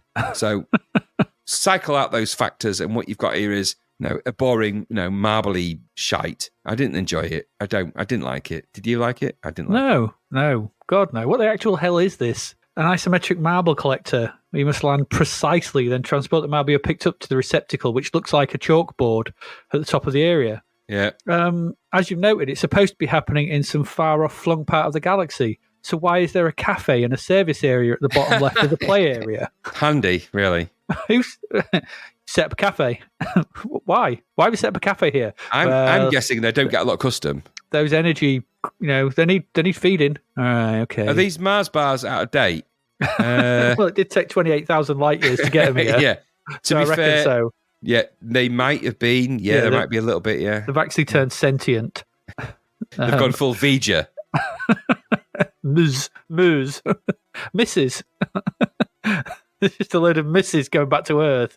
Oh, not another bloody sentient Mars bar. Bloody just shove it in the safe and lock the door. There's about 10 of them. They're all arguing with each other. Who's more important than who? Where they came from? Who's the creator? We know who it is. It's Roundtree on Mars, whatever it is. Bung them out. Bung them in the bloody bin. Stupid bloody sentient chocolate bars. Sod off. Bloody misses. Why does the title screen feature some gurning thespian type thing? What is that thing on the title screen? I don't know, and I don't want to know. It was scary. What is this? For the most part, what it is dull as arse. Float around, try not to bump into things, try and make sense of the overcomplicated UI, repeat the process of sucking up marbles to dump them in a chalkboard. It's not fun, and I don't think it's fully developed. It feels like it was the start of an idea that became this thing, but then no one had any idea what to do with it to make it into an actual playable game. It feels like a bit of there's a technical bit of this, but then they've tried to wrap a game around it. It's also for the void of space, really brown. Oh, it's very brown. It's brown very Yorkshire pudding. It's Yorkshire terrible, pudding, isn't it? Yorkshire pudding in space. So it puts a whole new emphasis on dark matter. Yeah, this is not pile-ups. This is just a pile. It's just fecal matter. It's just piles. Yeah, it is. It's what it is. This is. You need the Briltoid again. You need to get out the Briltoid. You slip that glove on with its single finger. Get the applicator. Yeah. and shove some shove some stuff up. Ease the pain of those. Yeah, exactly. Ease the pain of those marbly piles. I think that's what this game is. It's a metaphor for piles. I think it's exactly what it is. That's why it's called pile up. That's why it's really hard to apply it properly where you need to get them sometimes. Well, if you ask somebody what hemorrhoids feels like, they said it's like loads of stabbing marbles up your ass. Absolutely. Like, well, that's strange because there's a game like that. There's a game like that. Does it? And also as well, don't forget that joystick could be an applicator. Oh God, that's put me off using my Arcade Pro for the rest of my life. Absolutely. Those micro switches are going to get well gummed. Ugh. That's just horrific and gross. Oh, and on that note.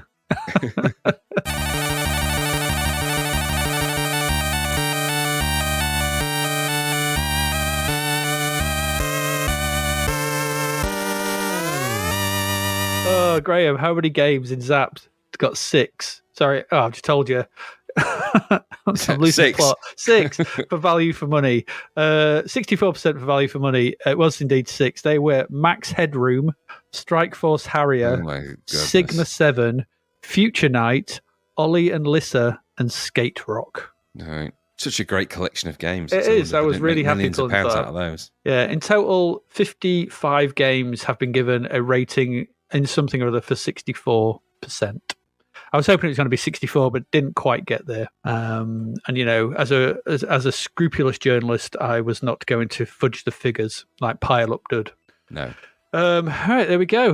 That was episode 64. That's done. We hope you enjoyed it. We hope you enjoyed the contributions from our listeners and our friends and everything like that, because it was cool to have them in. Patreons, of course. Patrons and everything. It was all cool. If you wish to sign up to our Patreon, you, of course, can do that by going to patreon.com/zapped-to-the-past. Sign up at either tier. There's a cheap and cheerful one of £1 or the equivalent, which helps keeps the light on, or there's the next tier up. Price of a pint of beer, probably, maybe less, depending where you are. Where you get access to Discord, early access to the episodes, you get extra episodes, you get all kinds of stuff. Discord, all kinds of stuff, high score challenges, and the chance to ask us anything for the Ask Us Anything podcast and stuff like that. And also when we do special things like this, you'll get the opportunity to contribute to them as well. So that's that. If you can't do that, then go and rate us on whatever it is you listen to, because that helps with algorithms, as we've said before. It does help. It does help. And also as well, even if you don't do any of that, but you have somebody who likes the C64, who likes retro gaming, and you think, okay, just tell them about us. Just pass it on. That's nice. Just say, give it a listen, and tell them if they listen to episode 1.1, then go listen to one of the later ones. Yeah. Don't judge us by the early ones. Go and listen to them. It's episode 20 plus. Yeah, that's probably where like a good Japanese role-playing game, we get good after 20 hours. Well, 64 episodes is a lot of episodes, so we're doing well. We are doing well, yeah, and we've got loads more to come. Next week, what games have we got coming up next week? Red Lead, Laurel and Hardy, Cosmonauts, Swamp Fever, Revenge of the Mutant Camels 2, Ace 2, Death Race, Star Force Nova, Evening Star, which is the sequel to Southern Belle. Oh, God. So another frames per second game. Or seconds per frame, sorry. We've also got Testicle the Transforming Car and Night on the Tiles. That's next week. It is the middle of this episode because it's another triple episode treat. And that's that. I think on that note, it's getting a bit late. You got anything more you want to add, Graham? No, I have been impressed with all of your 64 statistics. Thank you. But also unimpressed how crap 64 seems to be in terms of Zapp's statistics. But you know what? That's just a numerical anomaly, I'm sure. I'm sure it is, yeah. It's one of those things. But there you go. I can't change the data. It is what it is. It is what it is. It is what it is. So on that note, I think we'll end there. So as ever, I have been Adrian Mills. And I have been Graham Raddings. And you have been listening to Zapped to the Past. And we will see you again next week. Goodbye. Thank you for listening to the Zapped to the Past podcast. We hope you enjoyed our deep dive into the world of Commodore 64 games, as well as the music, films and TV from around the 1980s, driven, of course, by the issue of Zapped 64 magazine published at that time. We will return with a whole new batch of games and stuff to talk about next week. Until then, if you want to listen to or download previous episodes of Zapped to the Past, and why wouldn't you, they can all be found on our website at zappedtothepast.com, as well as being available on Podbean, Apple Podcasts, Google Podcasts, Spotify, Deezer, Audible, Player FM, and, well, pretty much anywhere where we can upload them. By the way, we do always love to hear from our amazing listeners, so if you'd like to contact us about anything in the podcast or beyond, you can do so by emailing us at zappedtothepast@gmail.com. We're also active on Twitter under @ZapTother, as well as Facebook, Instagram, and most social media platforms. Just search for Zapped to the Past and you'll find us. Oh, and if you like the podcast and what we're doing, please do like, share, review, rate us. It really helps. Something, apparently. The Zapped to the Past podcast is written and produced by Adrian Mills and Graham Raddings, and recorded at Flaky Bits 2.0 Studio. All opinions expressed are those of the writers, and while we indeed love Zap 64 magazine, the Zapped to the Past podcast is not affiliated with it in any way. Stay safe, see you next time, and remember, we play these games so you don't have to.